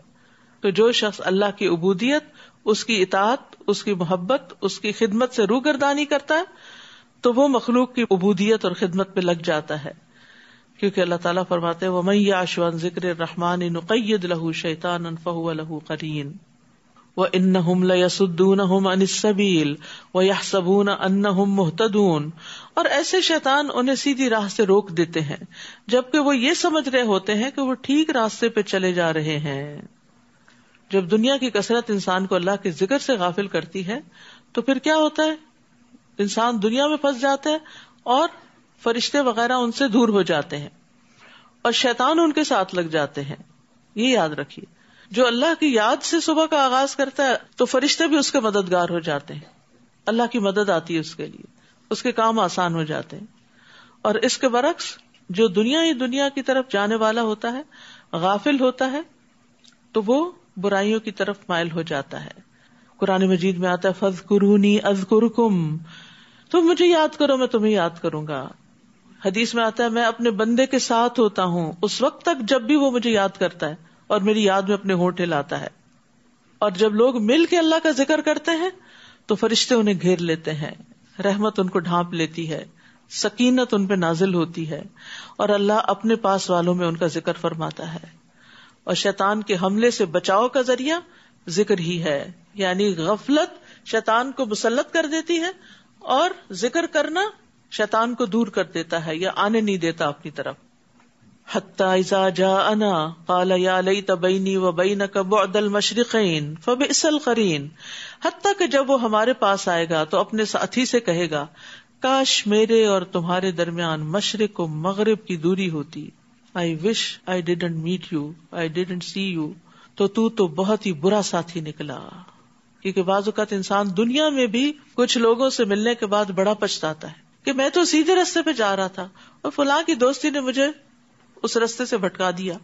تو اس لیے انسان کو ہمیشہ یہ دیکھنا چاہیے کہ اس کا زیادہ تر وقت اٹھنے بیٹھنے میں کس کے ساتھ گزرتا ہے. اور انہیں کہا جائے گا جب تم ظلم کر چکے ہو تو آج تمہیں ایسی گفتگو کچھ نفع نہیں دے سکتی، تم سب عذاب میں برابر کے شریک ہو. کیا آپ بہروں کو سنا سکتے ہیں یا اندھوں کو، اور ایسے لوگوں کو جو سری گمراہی میں پڑے ہوئے ہوں ہدایت دے سکتے ہیں؟ خواہ ہم آپ کو دنیا سے اٹھا لیں، ہم ان سے بہرحال انتقام لیں گے، یا جس عذاب کا ہم نے ان سے وعدہ کر رکھا ہے وہ آپ کو بھی دکھا دیں، ہم ہر طرح ان پر پوری قدرت رکھتے ہیں. آپ بس اس کتاب کو مضبوطی سے تھامیے جو آپ کی طرف وحی کی گئی ہے، آپ یقیناً سیدھی راہ پر ہیں، اور یہ کتاب بلا شبہ آپ کے لیے اور آپ کی قوم کے لیے نصیحت ہے، اور جلد ہی تم سے اس کے متعلق پوچھا جائے گا. اور ہم نے آپ سے پہلے جو رسول بھیجے تھے ان سے پوچھ لیجئے کہ آیا ہم نے رحمان کے سوا کوئی اور الہ بنائے ہیں جن کی عبادت کی جائے؟ اور ہم نے موسیٰ کو اپنی نشانیاں دے کر فرعون اور اس کے درباریوں کی طرف بھیجا تو موسیٰ نے جا کر کہا میں رب العالمین کا رسول ہوں. پھر جب موسیٰ نے ہماری آیات ان کے سامنے پیش کی تو وہ ان کا ہنسی مذاق اڑانے لگے، اور ہم انہیں جو بھی نشانی دکھاتے وہ اپنی پہلی نشانی سے بڑھ کر ہوتی، اور ہم انہیں عذاب میں مبتلا کرتے رہے شاید کہ وہ باز آ جائیں. ہر بار یہی کہتے اے جادوگر، نعوذ باللہ، یہ موسیٰ علیہ السلام کو کہتے تھے، تیرے رب نے جو تجھ سے دعا کی قبولیت کا عہد کر رکھا ہے تو ہمارے لیے دعا کر، ہم ضرور سیدھے راستے پہ آ جائیں گے. پھر جب ہم ان سے عذاب ہٹا لیتے تو وہ فوراً اپنا عہد توڑ دیتے، وہی کچھ کرنے لگتے جس کے نہ کرنے کا انہوں نے وعدہ کیا تھا. اور فرعون نے ایک دفعہ اپنی قوم کے درمیان پکار کر کہا اے میری قوم، کیا یہ مصر کی بادشاہت میری نہیں، اور یہ نہریں بھی جو میرے نیچے بہ رہی، کیا تمہیں نظر نہیں آتا؟ بھلا میں بہتر ہوں یا یہ شخص جو ایک ذلیل آدمی ہے اور بات بھی صاف طور پہ نہیں کر سکتا؟ اگر یہ رسول ہے تو اس پر سونے کے کنگن کیوں نہیں اتارے گئے، یا اس کے ساتھ فرشتے مل کر کیوں نہیں آئے؟ اس طرح اس نے اپنی قوم کو ہلکا کر دیا اور وہ اس کی بات مان گئے، وہ تو تھے ہی نافرمان لوگ. پھر جب انہوں نے ہمیں غصہ دلایا تو ہم نے ان سے انتقام لیا اور ان سب کو غرق کر دیا. پھر ہم نے انہیں پیچھے آنے والوں کے لیے پیش رو اور مثال بنا دیا. اور جب عیسیٰ ابن مریم کی مثال بیان کی گئی تو آپ کی قوم نے اس پر شور مچا دیا، کہنے لگے کیا ہمارے الہ اچھے ہوئے یا عیسیٰ؟ وہ آپ کے سامنے یہ مثال صرف کج بحثی کی خاطر لاتے ہیں، بلکہ یہ ہے ہی جھگڑالو قوم. ان هو الا عبد انعمنا علیہ وجعلناہ مثلا لبنی اسرائیل، وہ تو محض ایک بندہ تھا جس پر ہم نے انعام کیا اور اسے بنی اسرائیل کے لیے اپنی قدرت کا ایک نمونہ بنا دیا. اور اگر ہم چاہتے تو تم سے فرشتے پیدا کر دیتے جو زمین میں تمہارے جانشین ہوتے، یعنی آدھی اولاد انسان ہوتی اور آدھی فرشتے ہوتے، اور پھر وہ زمین میں تمہارے جانشین ہوتے. اور وہ عیسیٰ تو قیامت کی ایک علامت ہے، لہٰذا اس کے آنے میں ہرگز شک نہ کرو اور میری پیروی کرو، یہی سیدھی راہ ہے. واتبعون ھذا صراط مستقیم، کہیں شیطان تمہیں اس راہ سے نہ روک دے، وہ تو تمہارا کھلا دشمن ہے. اور جب عیسیٰ صریح نشانیاں لے کر آئے تھے تو کہا میں تمہارے پاس حکمت کی باتیں لایا ہوں اور اس لیے بھی تاکہ تم پر بعض وہ باتیں واضح کر دوں جن میں تم اختلاف کرتے رہے ہو، لہذا اللہ سے ڈرو اور میری اطاعت کرو. ان اللہ هو ربی وربکم فاعبدوہ ھذا صراط مستقیم. اللہ ہی میرا رب ہے اور تمہارا بھی، لہذا اسی کی عبادت کرو، یہی سیدھی راہ ہے.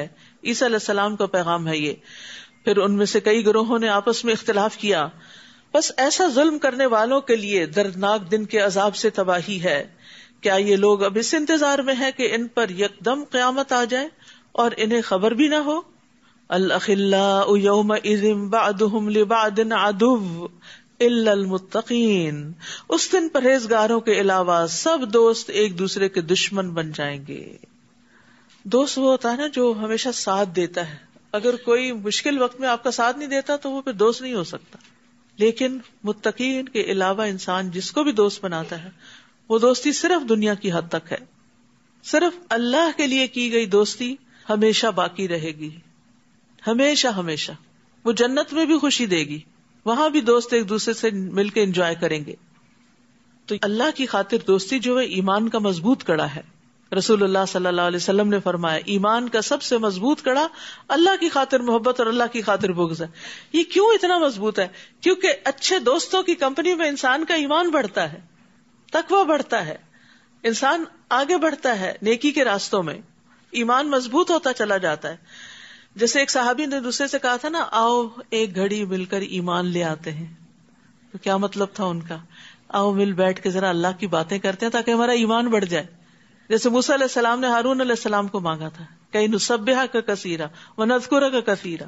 تو ایک دوسرے کے ساتھ مل بیٹھ کے اللہ کی باتیں کرنا اور اللہ کو یاد کرنا یہ ایمان کو بڑھاتا ہے. تو اس لیے اچھے دوستوں اور اچھی مجلسوں کا اہتمام ہمیشہ جاری رہنا چاہیے. رسول اللہ صلی اللہ علیہ وسلم نے فرمایا ایمان کا سب سے مضبوط کڑا اللہ کی خاطر محبت اور اللہ کی خاطر بغض ہے. ایک شخص رسول اللہ صلی اللہ علیہ وسلم کی خدمت میں حاضر ہوا اور عرض کیا، یا رسول اللہ، آپ کا اس شخص کے بارے میں کیا ارشاد ہے جو کچھ لوگوں سے محبت کرتا ہے لیکن ان سے مل نہیں سکا؟ جیسے ہم لوگ صحابہ سے محبت کرتے ہیں لیکن ہماری ملاقات تو نہیں ہوئی. آپ نے فرمایا کہ انسان اسی کے ساتھ ہے جس سے وہ محبت کرتا ہے. قیامت کے دن ایسے لوگ عرش کا سایہ پانے والے ہوں گے. اللہ تعالیٰ فرمائے گا، این المتحابون بجلالی، میرے جلال کی خاطر آپس میں محبت کرنے والے آج کہاں ہیں؟ آج کے دن میں ان کو اپنے سائے میں رکھوں گا جس دن میرے سائے کے علاوہ کوئی سایہ نہیں. وہ قیامت کے دن نور کے ممبروں پر ہوں گے. ابو مسلم خولانی کہتے ہیں کہ میں نے معاذ رضی اللہ عنہ سے کہا، میں اللہ کی خاطر آپ سے محبت کرتا ہوں. تو انہوں نے مجھے اپنی طرف کھینچا اور کہا، تم نے کیا کہا؟ میں نے کہا، میں اللہ کی خاطر آپ سے محبت کرتا ہوں. انہوں نے کہا، میں نے رسول اللہ صلی اللہ علیہ وسلم کو فرماتے ہوئے سنا، آپ اپنے رب سے روایت کرتے ہیں کہ اللہ کی خاطر محبت کرنے والے قیامت کے دن نور کے ممبروں پر رونق افروز ہوں گے، عرش کے سائے کے نیچے ہوں گے جس دن اس سائے کے سوا کوئی سایہ نہ ہوگا. کہتے ہیں میں وہاں سے نکل کر عبادہ بن صامت کے پاس آیا اور معاذ بن جبل والی حدیث بیان کی. تو انہوں نے کہا، میں نے رسول اللہ صلی اللہ علیہ وسلم کو اپنے رب عز و جل سے روایت کرتے ہوئے سنا، میری محبت ان لوگوں کے لیے طے شدہ ہے جو میری وجہ سے ایک دوسرے سے محبت کرتے ہیں. میری محبت ان لوگوں کے لیے طے شدہ ہے جو میری وجہ سے ایک دوسرے پر خرچ کرتے ہیں. میری محبت ان لوگوں کے لیے طے شدہ ہے جو میری وجہ سے ایک دوسرے سے ملاقات کرتے ہیں. اور اللہ کی خاطر محبت کرنے والے نور کے ممبروں پر ہوں گے، عرش کے سائے تلے ہوں گے جس دن اس سائے کے سوا کوئی سایہ نہ ہوگا. لہٰذا ہمیں جیسے اپنے دل کو صاف کرنا چاہیے، اپنی عبادات کو خالص کرنا چاہیے اللہ کے لیے، اپنے عقائد کو، اسی طرح اپنی محبتوں کو بھی اللہ کے لیے خالص کر لینا چاہیے. دنیا کے نفع اور لالچ کے لیے کسی سے محبت نہ کریں. محبت کریں تو اللہ کی خاطر، اللہ کی رضا کے لیے. اور وہ کون سی محبت ہوتی ہے کہ جس سے اللہ کے لیے محبت کرتا ہے اس سے مل کر اس کا ایمان بڑھتا ہے. اگر آپ صرف ایک سلوگن بنا لیں کہ میں فلاں سے اللہ کے لیے محبت کرتی ہوں اور اس کے ساتھ بیٹھ کے جو دنیا بھر کی غیبت چغلی کر لیں تو یہ دھوکہ دینا ہے، جھوٹ بولنا ہے. یہ اللہ کے لیے محبت نہیں ہوتی. کیونکہ جو لوگ اللہ کے لیے محبت کرتے نا وہ صرف چاپلوسیاں نہیں کرتے، وہ صرف ایک دوسرے کی تعریف نہیں کرتے، وہ ایک دوسرے کی غلطی بھی بتاتے ہیں، وہ ایک دوسرے کو پکڑ کے بھی رکھتے ہیں. تو اللہ کی محبت کی پہچان بھی ہونی چاہیے. اے میرے بندو، آج نہ تمہیں کوئی خوف ہوگا نہ تم غمزدہ ہوگے جو ہماری آیتوں پر ایمان لائے اور فرما بردار بن کر رہے. تم خود اور تمہاری بیویاں جنت میں داخل ہو جاؤ، وہاں تم خوش رکھے جاؤ گے. ان کے سامنے سونے کی پلیٹوں اور ساغر کا دور چلے گا. وہاں وہ سب کچھ موجود ہوگا جو دلوں کو بھائے گا اور آنکھوں کو لذت بخشے گا، اور وہاں تم ہمیشہ رہو گے. رسول اللہ صلی اللہ علیہ وسلم نے فرمایا ان کے برتن سونے کے ہوں گے، ان کی کنگیاں سونے چاندی کی ہوں گی، ان کی انگیٹھیوں کا ایندھن عود کا ہوگا. مشروب اور برتن خود پاس چلے آئیں گے. ابو امامہ کہتے ہیں کہ جنت والوں میں سے ایک شخص جنت کی شرابوں میں سے ایک شراب کی صرف خواہش کرے گا تو برتن جیسے وہ جگ سا ہوتا ہے اس کے ہاتھ میں خود بخود آ جائے گا، وہ پی لے گا، برتن خود بخود اپنی جگہ واپس چلا جائے گا، اٹھ کے واپس نہیں رکھنا پڑے گا. ریموٹ کو بھی کنٹرول کرنا پڑتا ہے، یہ آٹو پہ ہے. یہی وہ جنت ہے جس کے تم وارث بنائے گئے ہو، ان اعمال کے عوض جو تم دنیا میں کرتے تھے. پھر عمل کی بات ہو گئی. جہاں جنت کی بات ہوتی ہے وہاں عمل کی بات ہوتی ہے. وہاں تمہارے لیے بہت سے میوے ہوں گے جنہیں تم کھاؤ گے، اور مجرم لوگ جہنم میں ہوں گے جہاں وہ ہمیشہ رہیں گے. ان سے عذاب کبھی کم نہ کیا جائے گا اور وہ اس میں مایوس ہو کر پڑے رہیں گے. استغفر اللہ. مایوسی دنیا میں بھی جس کو ہوتی ہے، ڈپریشن ہوتا ہے، وہ کتنے کرب سے گزرتا ہے. ساری نعمتوں کے ہوتے ہوئے جو دل کی تکلیف ہے وہ انسان کو بیزار کر دیتی ہے ہر چیز سے. تو کہاں جہاں تکلیف بھی ہو اور اوپر سے پھر مایوسی بھی ہو. اور ہم نے ان پر ظلم نہیں کیا بلکہ یہ خود ہی ظالم تھے. وہ پکاریں گے اے مالک، جہنم کا داروغہ، تمہارا رب ہمارا کام ہی تمام کر دے، ہمیں ختم کر دے تو اچھا ہے. وہ کہے گا تم ہمیشہ یہیں رہو گے، انکم ماکثون، کام تمام نہیں ہونے والا. ہم تمہارے پاس حق لے کر آئے تھے لیکن تم میں سے اکثر حق کو ناپسند کرتے تھے، حق تمہیں پسند نہیں تھا. ہم سب کو اپنے دلوں کا جائزہ لینا چاہیے کہ قرآن اور سنت کی باتیں پڑھ کر کیا ہمارے دل راضی ہوتے ہیں یا اندر اندر سے آبجیکشنز ہی اٹھتی رہتی ہیں کہ یہ کیوں اور یہ کیسے اور یہ بڑا مشکل. نہیں، سنتے ہی کہنا چاہیے سمعنا و اطعنا، ہم نے سنا اور ہم مانیں گے. یا ان لوگوں نے کوئی اقدام کرنے کا فیصلہ کر لیا ہے، ایسی بات ہے تو ہم بھی فیصلہ کیے دیتے ہیں. یا وہ یہ خیال کرتے ہیں کہ ہم ان کے راز مشورے سن نہیں رہے. کیوں نہیں، بلکہ ہمارے فرشتے ان کے پاس ہی لکھتے رہتے ہیں. اللہ اکبر. سب کچھ ساتھ ساتھ لکھا جا رہا ہوتا. تنہائی میں بیٹھ کے ذرا ان پہ غور کیا کیجیے، دائیں بائیں ایسے ہی امیجنیشن میں نظر ڈالا کیجیے کہ یہ اب بھی نہیں ساتھ چھوڑ رہے، یہ اب بھی لکھے جا رہے ہیں. آپ ان سے کہیے کہ اگر اللہ کا کوئی بیٹا ہوتا تو سب سے پہلے میں اس کی عبادت کرنے والا ہوتا. وہ پاک ہے، یعنی اس کا کوئی بیٹا نہیں، آسمانوں اور زمین کا مالک ہے، اس کو بیٹے کی کیا ضرورت ہے. وہ عرش کا مالک ہے، رب العرش عما یصفون، ان سب باتوں سے پاک ہے جو یہ لوگ بیان کرتے ہیں. آپ انہیں چھوڑیے کہ وہ اپنی فضول بحثوں اور کھیل کود میں لگے رہیں یہاں تک کہ وہ دن دیکھ لیں گے جس کا انہیں خوف دلایا جاتا ہے. وہ اللہ آسمان میں بھی الہ ہے اور زمین میں بھی وہی الہ ہے، اور وہ حکمت والا اور سب کچھ جاننے والا ہے. بابرکت ہے وہ جس کی آسمانوں اور زمین اور جو چیزیں ان کے درمیان موجود ہیں سب پر حکومت ہے، سب اس کے کنٹرول میں ہے. قیامت کا علم تو اسی کو ہے اور تم سب اسی کی طرف لوٹائے جاؤ گے. یہ لوگ اللہ کو چھوڑ کر جنہیں پکارتے ہیں وہ سفارش کا کچھ بھی اختیار نہیں رکھتے الا یہ کہ جس نے علم اور یقین کے ساتھ حق کی گواہی دی. اور اگر آپ انہیں پوچھیں کہ انہیں کس نے پیدا کیا ہے تو یقیناً کہیں گے کہ اللہ نے. پھر انہیں کہاں سے دھوکا لگ جاتا ہے. یعنی جب یہ مانتے ہیں کہ خالق اللہ ہے تو کیوں نہیں مانتے کہ مالک بھی وہی ہے اور معبود بھی وہی ہے. ایک سٹیپ اور آگے. اور قسم ہے رسول کے اس قول کی کہ اے میرے رب، اب یہ ایسے لوگ ہیں جو کبھی ایمان نہ لائیں گے.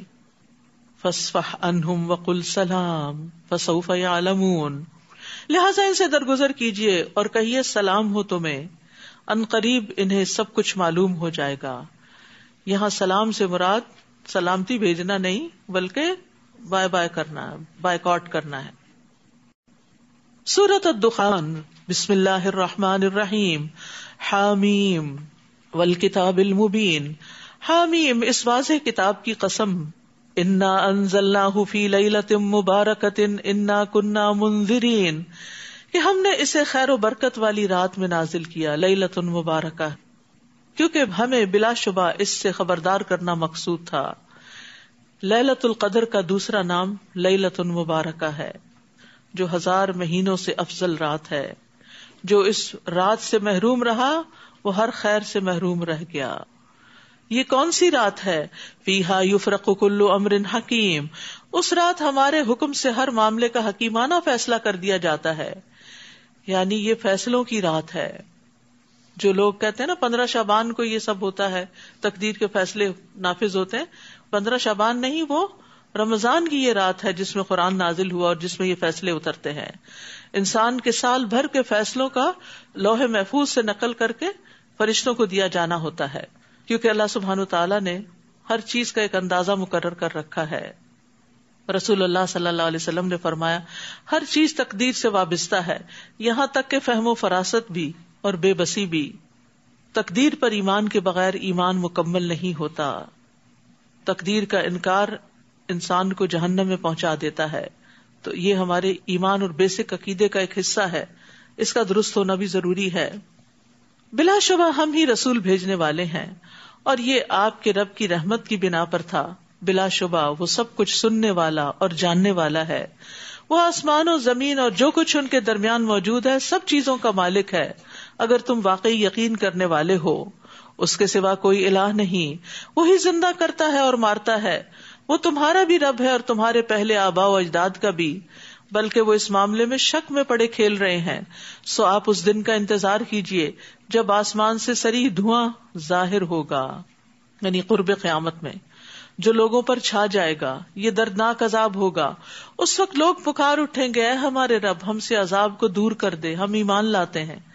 لیکن یاد رکھیے کہ جب بڑی نشانیاں ظاہر ہو جائیں گی تو ایمان لانا فائدہ نہ دے گا. اس وقت انہیں نصیحت کہاں، حالانکہ ان کے پاس کھول کر بیان کرنے والا رسول آ چکا. پھر ان لوگوں نے اس رسول سے منہ پھیر لیا اور کہنے لگے یہ تو سکھایا پڑھایا دیوانہ ہے، ہم تھوڑی مدت کے لیے عذاب ہٹا دیں گے مگر تم لوگ پھر وہی کچھ کرو گے جو پہلے کرتے رہے. پھر جس دن ہم بڑی سخت گرفت کریں گے تو پھر انتقام لے کر رہیں گے. اشارہ ہے جنگ بدر کی طرف. اور ان سے پہلے ہم فرعون کی قوم کو آزما چکے ہیں. ان کے پاس ایک معزز رسول آیا جس نے کہا کہ اللہ کے بندوں کو میرے حوالے کر دو، میں تمہارے لیے ایک امانت دار رسول ہوں، اور یہ کہ اللہ کے مقابلے میں سرکشی نہ کرو. میں تمہارے سامنے صریح دلیل پیش کرتا ہوں، اور میں نے اپنے اور تمہارے رب کی پناہ لے لی کہ تم مجھے سنگسار کر سکو، اور اگر تم میری بات پر ایمان نہیں لاتے تو مجھ سے الگ ہو جاؤ. فدعا ربہ ان ہؤلاء قوم مجرمون. پھر موسیٰ نے اپنے رب کو پکار کر کہا کہ یہ لوگ مجرم ہیں. اللہ نے حکم دیا میرے بندوں کو رات کے وقت لے کر نکل جاؤ، یقیناً تمہارا تعاقب کیا جائے گا، اور سمندر کو کھڑے کا کھڑا چھوڑ کر پار نکل جاؤ، تمہارے بعد ان کا تمام لشکر ڈبو دیا جائے گا. کم ترکوا من جنات وعیون وزروع ومقام کریم ونعمت کانوا فیہا فاکہین. وہ کتنے ہی باغ اور چشمے چھوڑ گئے، اور کھیت اور عمدہ عمارتیں بھی، اور نعمت کے سامان بھی جن میں وہ مزے اڑاتے تھے، سب پیچھے رہ گیا. حسرت امیز انجام. اسی طرح ہوا اور ہم نے ایک دوسری قوم کو ان کا وارث بنا دیا. پھر نہ آسمان ان پہ رویا اور نہ زمین ہی، اور نہ ہی انہیں کچھ مہلت دی گئی. یاد رکھیے جب کوئی نیک بندہ فوت ہوتا ہے تو جہاں وہ سجدے کرتا ہے، عبادت کرتا ہے، جہاں وہ ذکر کرتا ہے، وہ جگہ اس کو یاد کرتی. لیکن جب کوئی ظالم فوت ہوتا ہے تو ہر چیز شکر ادا کرتی ہے. تو قوم فرعون کا کوئی نیک عمل نہیں تھا کہ جو آسمان اور زمین والے ان کے پیچھے ان کے لیے روتے، یعنی کسی کو صدمہ ہی نہیں پہنچا. رویا کب جاتا ہے؟ جب انسان کو کوئی صدمہ پہنچتا ہے. اور بنی اسرائیل کو ہم نے رسوا کرنے والے عذاب سے نجات دی، یعنی فرعون سے. وہ حد سے بڑھنے والوں میں سے سر نکال رہا تھا. اور ہم نے بنی اسرائیل کو اپنے علم کی بنا پر جہانوں پر ترجیح دی، چن لیا انہیں، اور ہم نے انہیں ایسی نشانیاں دی جن میں صریح آزمائش تھی. یہ لوگ تو یہ کہتے ہیں ہماری بس پہلی موت ہی ہے اور ہم دوبارہ اٹھائے نہیں جائیں گے. اگر تم سچے ہو تو ہمارے آباء و اجداد کو لا کر دکھاؤ. کیا یہ بہتر ہے یا قوم تبا؟ یمن کے ملوک کا تبا لقب تھا، اور اس سے پہلے کے لوگ. ہم نے ان سب کو ہلاک کر دیا کیونکہ وہ مجرم تھے. نیز ہم نے آسمانوں اور زمین کو اور جو چیزیں ان کے درمیان ہیں کھیل کے طور پہ پیدا نہیں کیا. یہ دنیا صرف انٹرٹینمنٹ کی جگہ نہیں ہے، بلکہ انہیں حقیقی مصلحت سے پیدا کیا ہے. لیکن اکثر لوگ یہ بات جانتے نہیں. ان یوم الفصل میقاتهم اجمعین یوم لا یغنی مولا عن مولا شیئا ولا هم ینصرون.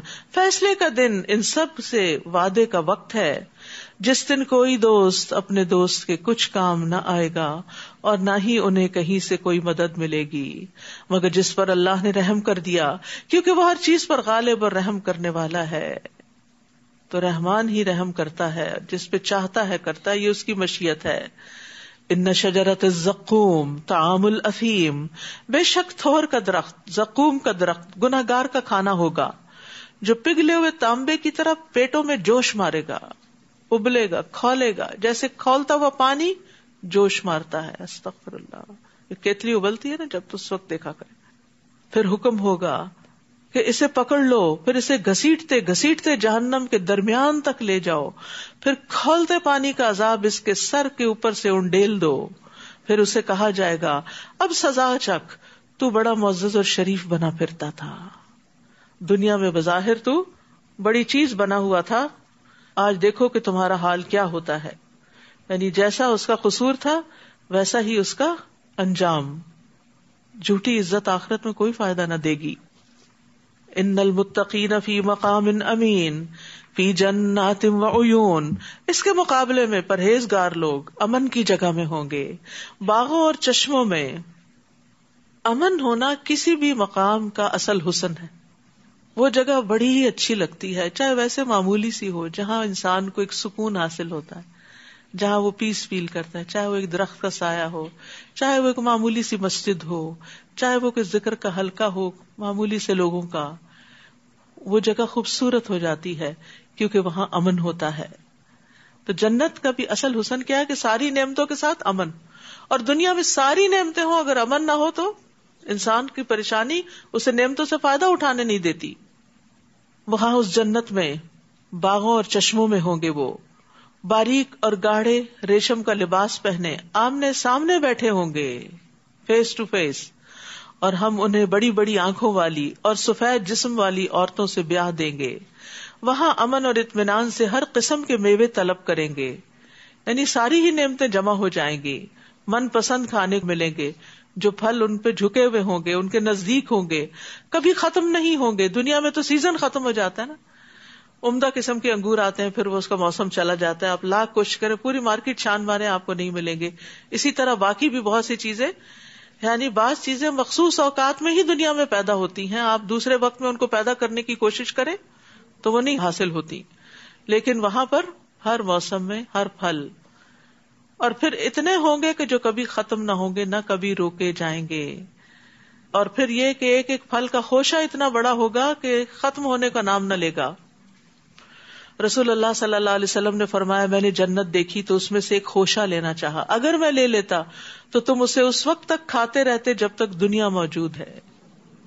لا یذوقون فیہا الموت الا الموتۃ الاولی ووقاہم عذاب الجحیم.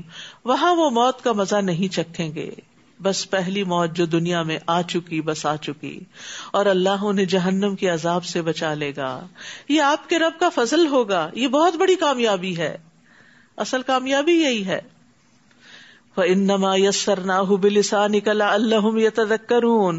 ہم نے اس قرآن کو آپ کی زبان میں آسان بنا دیا ہے تاکہ لوگ نصیحت حاصل کریں.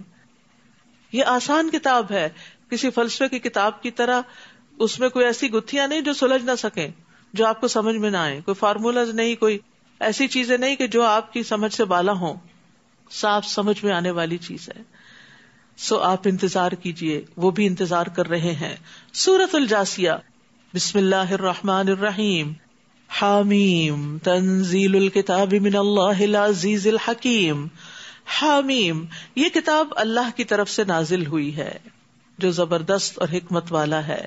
بلا شبہ آسمانوں اور زمین میں ایمان لانے والوں کے لیے کئی نشانیاں ہیں، اور خود تمہاری اور ان جانوروں کی پیدائش میں بھی جو اس نے زمین میں پھیلا رکھے ہیں یقین کرنے والوں کے لیے نشانیاں ہیں. نیز رات اور دن کے بدلنے میں، اور جو اللہ نے آسمان سے رزق نازل فرمایا، پھر اس زمین کو مرنے کے بعد زندہ کر دیا، اور ہواؤں کی گردش میں ان لوگوں کے لیے بہت سی نشانیاں ہیں جو عقل سے کام لیتے ہیں. تو یہاں توحید کے دلائل دیے گئے ہیں جس میں مختلف چیزوں کی پیدائش کا ذکر ہے، آسمان کا، زمین کا، لوگوں کا، جانوروں کا، رات کا، دن کا، پھر آسمان سے بارش کے آنے کا اور اس سے زمین کے زندہ ہونے کا، پھر ہواؤں کو چلانے کا. تو یہ سارے دلائل ہمارے سامنے ہیں تاکہ ہم اللہ کی وحدانیت پر ایمان رکھیں. یہ اللہ کی آیات ہیں جنہیں ہم آپ کو ٹھیک ٹھیک پڑھ کر سنا رہے ہیں. پھر اللہ اور اس کی آیات کے بعد آخر وہ کون سی بات ہے جس پر یہ لوگ ایمان لائیں گے؟ تباہی ہے ہر اس بہتان تراش اور گناہگار کے لیے جس کے سامنے اللہ کی آیات پڑھی جاتی ہیں اور وہ انہیں سنتا ہے، پھر از راہ تکبر اپنی بات پہ یوں اڑ جاتا ہے جیسے اس نے انہیں سنا ہی نہ ہو.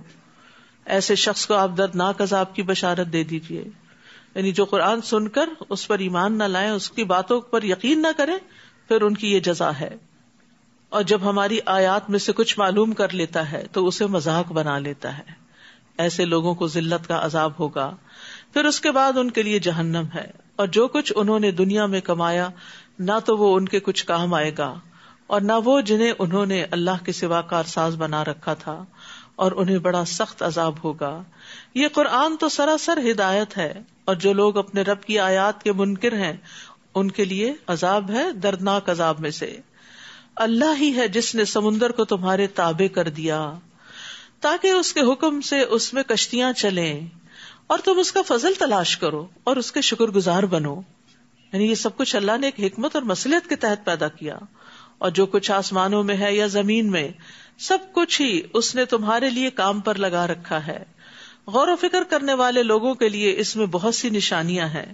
جو لوگ ایمان لائے ہیں آپ انہیں کہہ دیجئے کہ جو لوگ اللہ کی طرف سے برے دن آنے کی توقع نہیں رکھتے ان سے درگزر کریں تاکہ اللہ اس قوم کو اس کی کمائی کا بدلہ دے دے. جس نے کوئی اچھا عمل کیا وہ اسی کے لیے ہے، اور اگر برا کرے گا تو اسی پر ہے. پھر تم سب اپنے رب کی طرف لوٹائے جاؤ گے. ہم نے بنی اسرائیل کو کتاب، حکومت اور نبوت دی، اور انہیں پاکیزہ چیزوں سے رزق دیا، اور دنیا بھر کے لوگوں پر فضیلت دی. نیز انہیں دین کے واضح احکام دیے. پھر جو انہوں نے اختلاف کیا تو لا علمی کی بنا پر نہیں بلکہ علم آ جانے کے بعد کیا، اور اس کی وجہ ایک دوسرے پر زیادتی کرنا تھی. اور جن باتوں میں یہ اختلاف کرتے تھے قیامت کے دن آپ کا رب ان کے درمیان فیصلہ کر دے گا. پھر ہم نے آپ کے لیے دین کا ایک طریقہ مقرر کیا ہے، آپ بس اس کی پیروی کیجیے اور ان لوگوں کی خواہشات کی پیروی نہ کیجیے جو علم نہیں رکھتے. انہم لن یغنوا عنک من اللہ شیئا، یہ لوگ اللہ کے مقابلے میں آپ کے کچھ کام نہ آ سکیں گے.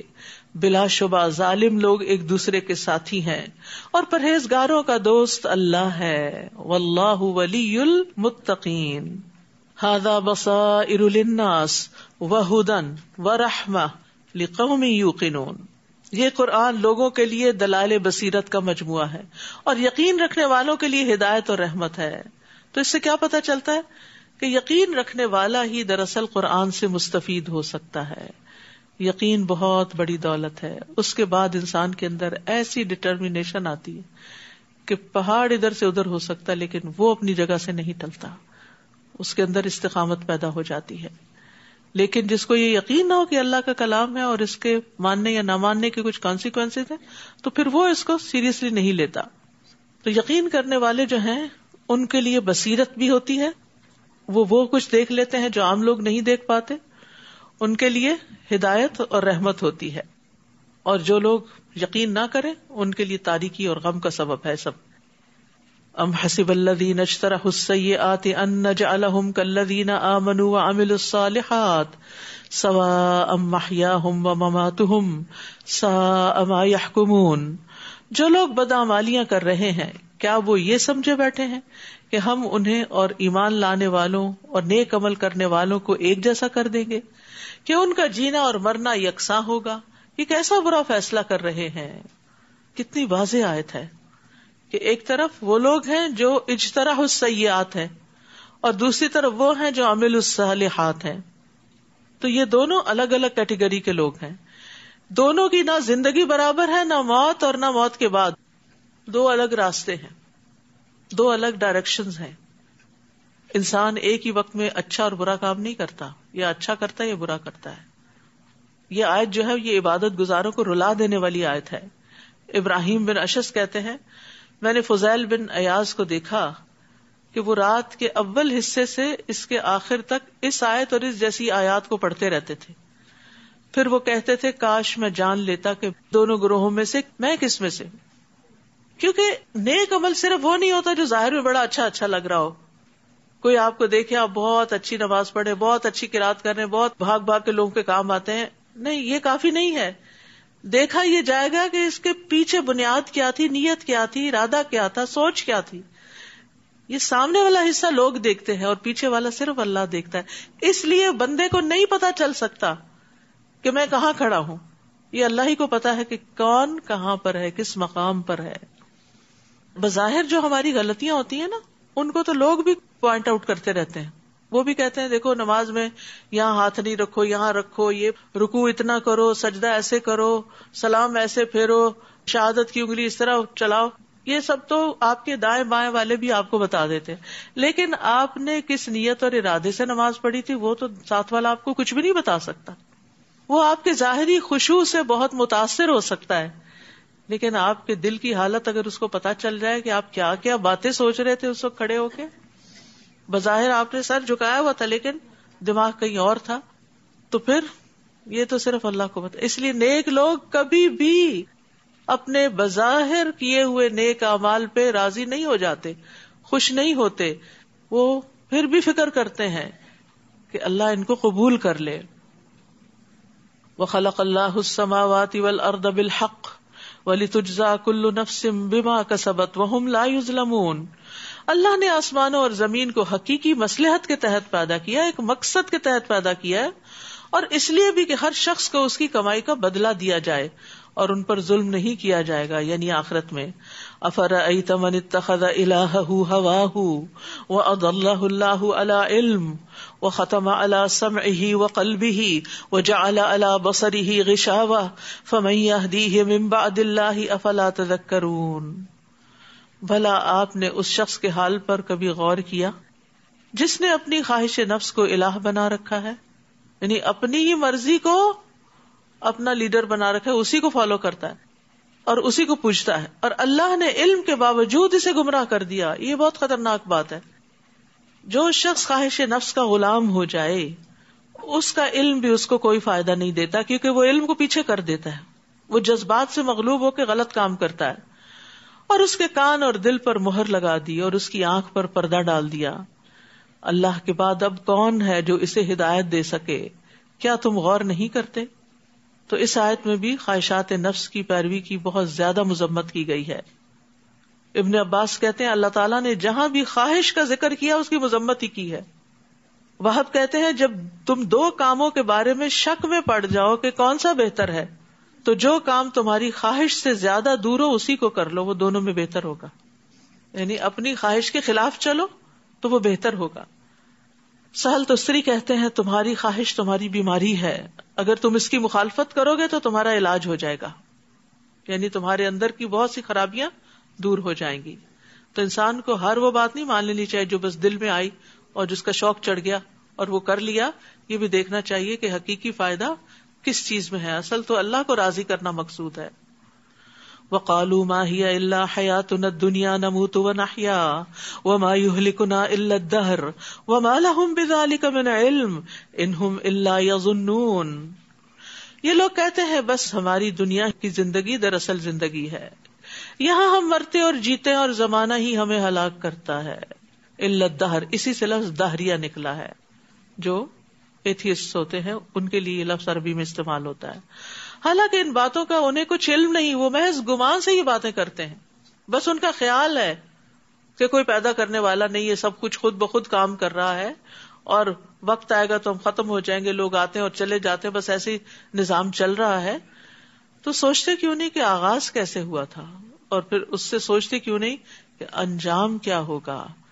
کیونکہ دیکھیں نا, کوئی بھی چیز ہو اس کا ایک آغاز ہوتا ہے, ایک انجام ہوتا ہے. اس دو سے وہ خالی نہیں ہوتی.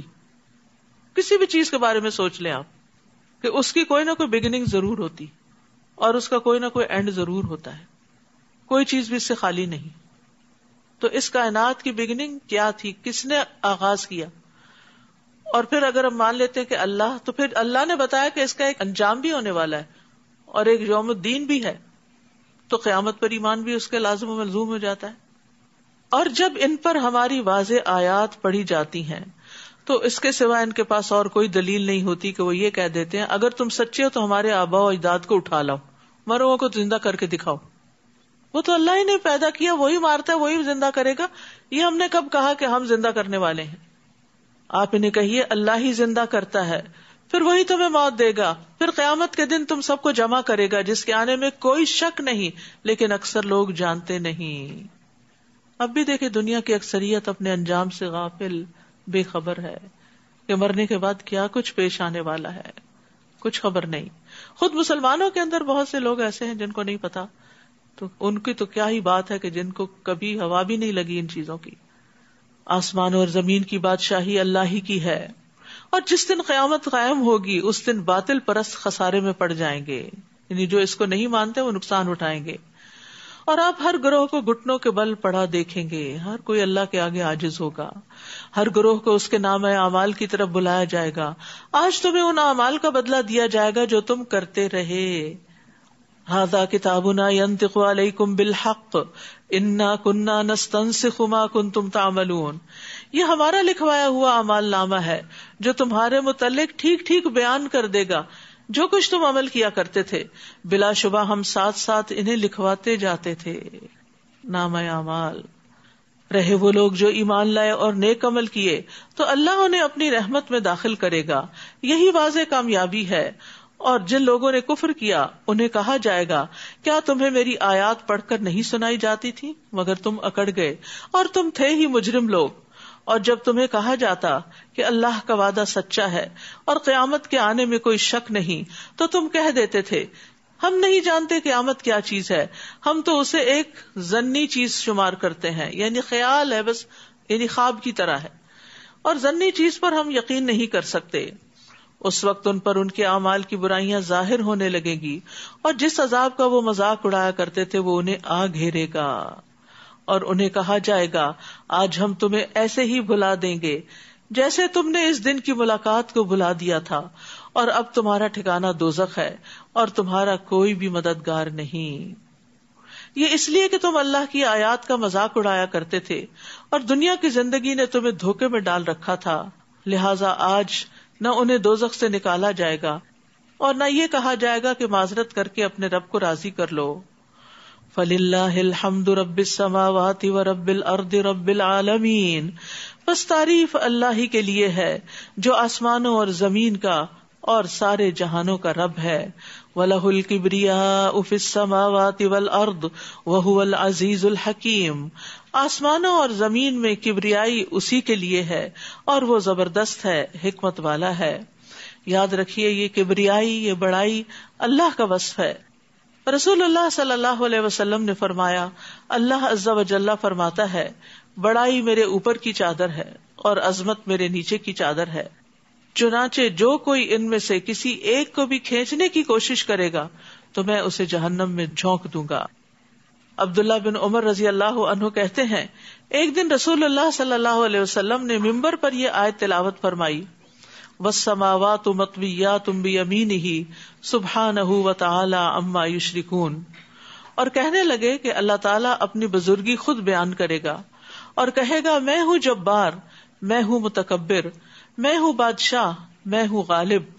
رسول اللہ صلی اللہ علیہ وسلم یہ بات بار بار دہرانے لگے، یعنی اللہ کی بڑائی بیان کرنے لگے، یہاں تک کہ آپ کی وجہ سے ممبر کانپنے لگا، یہاں تک کہ ہمیں اندیشہ ہونے لگا کہ کہیں نبی صلی اللہ علیہ وسلم نیچے نہ گر پڑے. یعنی اللہ کی بڑائی بیان کرنا اور اللہ کی بڑائی اور عظمت کو محسوس کرنا کوئی معمولی چیز نہیں ہے. اللہ تعالیٰ لیس کمثلہ شیء، سب سے بڑا ہے، وہو العلی العظیم ہے. جنت میں بھی اللہ تعالیٰ کے چہرے پر کبریائی کی چادر ہوگی.